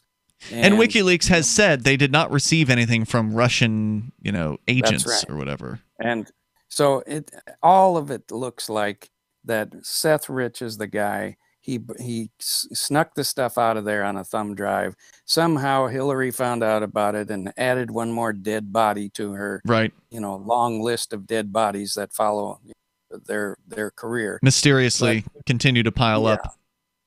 So I for one find it an extreme mystery. I have no idea what you're talking about. Yeah, so all of this nonsense, it's just smoke and mirrors to try and get us to believe that it was something other than what it was. And I think Hillary is using it so that she can claim that she, because she said she had her server secured and it wasn't secured. And, so they're trying to use all of this as a distraction from the truth. And even Kim.com has basically come out and said that he knows who leaked the emails, and he's saying that it was Seth Rich. So I mean, it's obvious. I'm not sure how Kim.com knows, but could have been used the founder of Mega Upload, who is quite a Twitter presence. According to Kim.com, he was involved in this whole process. Oh, really? But he could, interesting. Yeah, he could be blowing smoke too. But he's capable. It seems like he's capable of that. Well, but he's also very well connected. So yeah, he is. You just don't know. He's capable of telling the truth too. No doubt about it. Yes, he is. So anyway, he does have connections with WikiLeaks as well. So, Gene, anything else you want to share? I don't find, although the meeting between the summit there in Iceland or whatever with Trump and Putin did seem weird.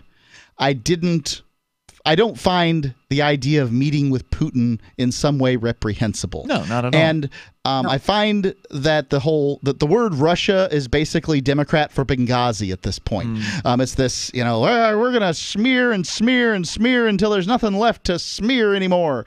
And I mean, of the things that Trump's done, there's all kinds of things that one could say. Why not go after those instead of Russia?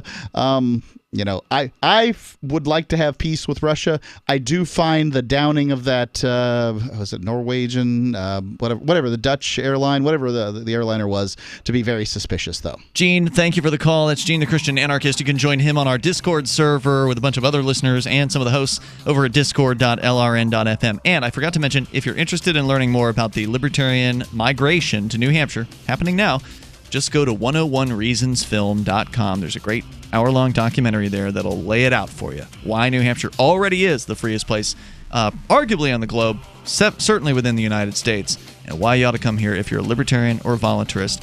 101reasonsfilm.com.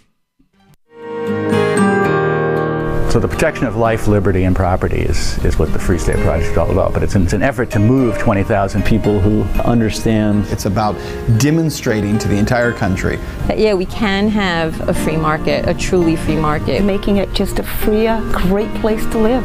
It's the world's largest voluntarist libertarian community, and it's only getting bigger. That's amazing, to be able to move to a place where other people passionately believe in being free and independent. What the Free State Project is managing to do, though, is to put their money where their mouth is. Physically getting up across the country and saying, let's go someplace and let's demonstrate the power of these ideas. There's a lot of kind of philosophy that surrounds liberty. There's a lot of thinking about it and talking about it. But here in New Hampshire, people are doing it.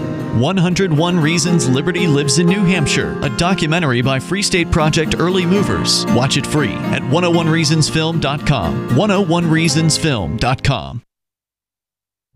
Are you a cryptocurrency advocate? The Crypto Tip is the ideal outreach tool to help new people discover cryptocurrency. It's a printable business card-sized tip that you can give to service providers, preferably in addition to a good cash tip. When the server scans the QR code, it'll bring up an explanation of cryptocurrency, how to install a wallet, and allow them to claim the tip. If they don't claim the crypto, you get your tip refunded to you after a time period you specify. Plus, if they do claim the tip, you get an email alert. Create as many tips as you want at cryptotip.org. That's cryptotip.org. So you've heard all 3 hours of the latest episode of Free Talk Live, and you're still hungry for liberty-oriented audio content? Did you know that we have another 24/7 audio stream at LRN.FM? The Liberty Radio Network airs the latest episodes of some of the best liberty-oriented podcasts on the internet around the clock. In addition to recorded content, you'll also hear live shows like Free Talk Live, originating from our Keene, New Hampshire studio. So listen anytime at LRN.FM. That's LRN.FM. The latest episode of Questioning Authority is next after the news on the Liberty Radio Network at LRN.FM. From Keene in the Shire, the Liberty Media capital of the world, this is Daryl W. Perry, host of FPP Radio News for the weekend of July 21st, 22nd, 2018. Silver is trading at $15.52 per ounce. Gold is valued at $1,232 per ounce. Zen Cash is trading at $27, and the average price of Bitcoin is $7,360.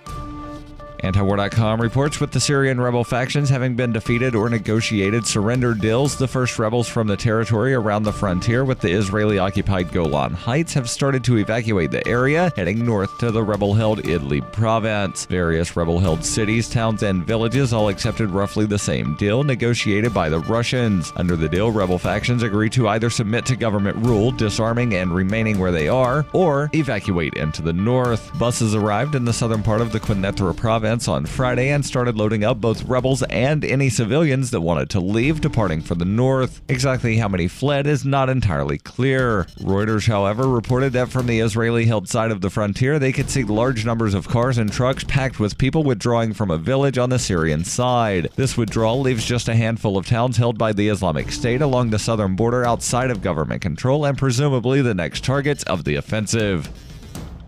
Are you looking for a cryptocurrency that has a focus on users and usability? Then look into Zencash. Zencash has the ability to use both transparent and shielded transactions, with shielded transactions using zero-knowledge proofs. Zencash features global governance with inclusive decision-making, reliable funding for continuous improvements, and documentation and wallets in many languages that are available for Linux, Mac, Windows, and Android devices. Learn more at Zencash.com. That's Zencash.com. UPI reports an independent investigation into sexual assault allegations against a now-deceased sports doctor at Ohio State University has uncovered more than 100 former students who said they were abused, according to a statement by the school on Friday. The accusers, including both athletes and patients at Student Health Services, said Dr. Richard Strauss committed acts of sexual misconduct between 1979 and 1996. Other patients of Strauss's private practice, which was started in 1996, also lodged complaints against him. Investigators interviewed more than 200 former students and university staff as part of the probe and intended to talk to 100 more. The investigation is being carried out by Perkins Cole LLP, an international law firm that has been in communication with the Franklin County Prosecutor's Office. The investigatory team said it also plans to review whether Strauss examined any high school-age students during his time at The Ohio State University. Strauss died in 2005. You can support FPP Radio by joining the Fans program. Fans are friends, allies, and numerous supporters. Fans help FPP afford to produce more original content. You can join the Fans program for as little as $1 per month through Patreon and get perks like ad-free versions of FPP Radio News and Peace, Love, Liberty Radio. To learn more or to join the Fans program, visit fans.fppradio.com. Reuters reports Ohio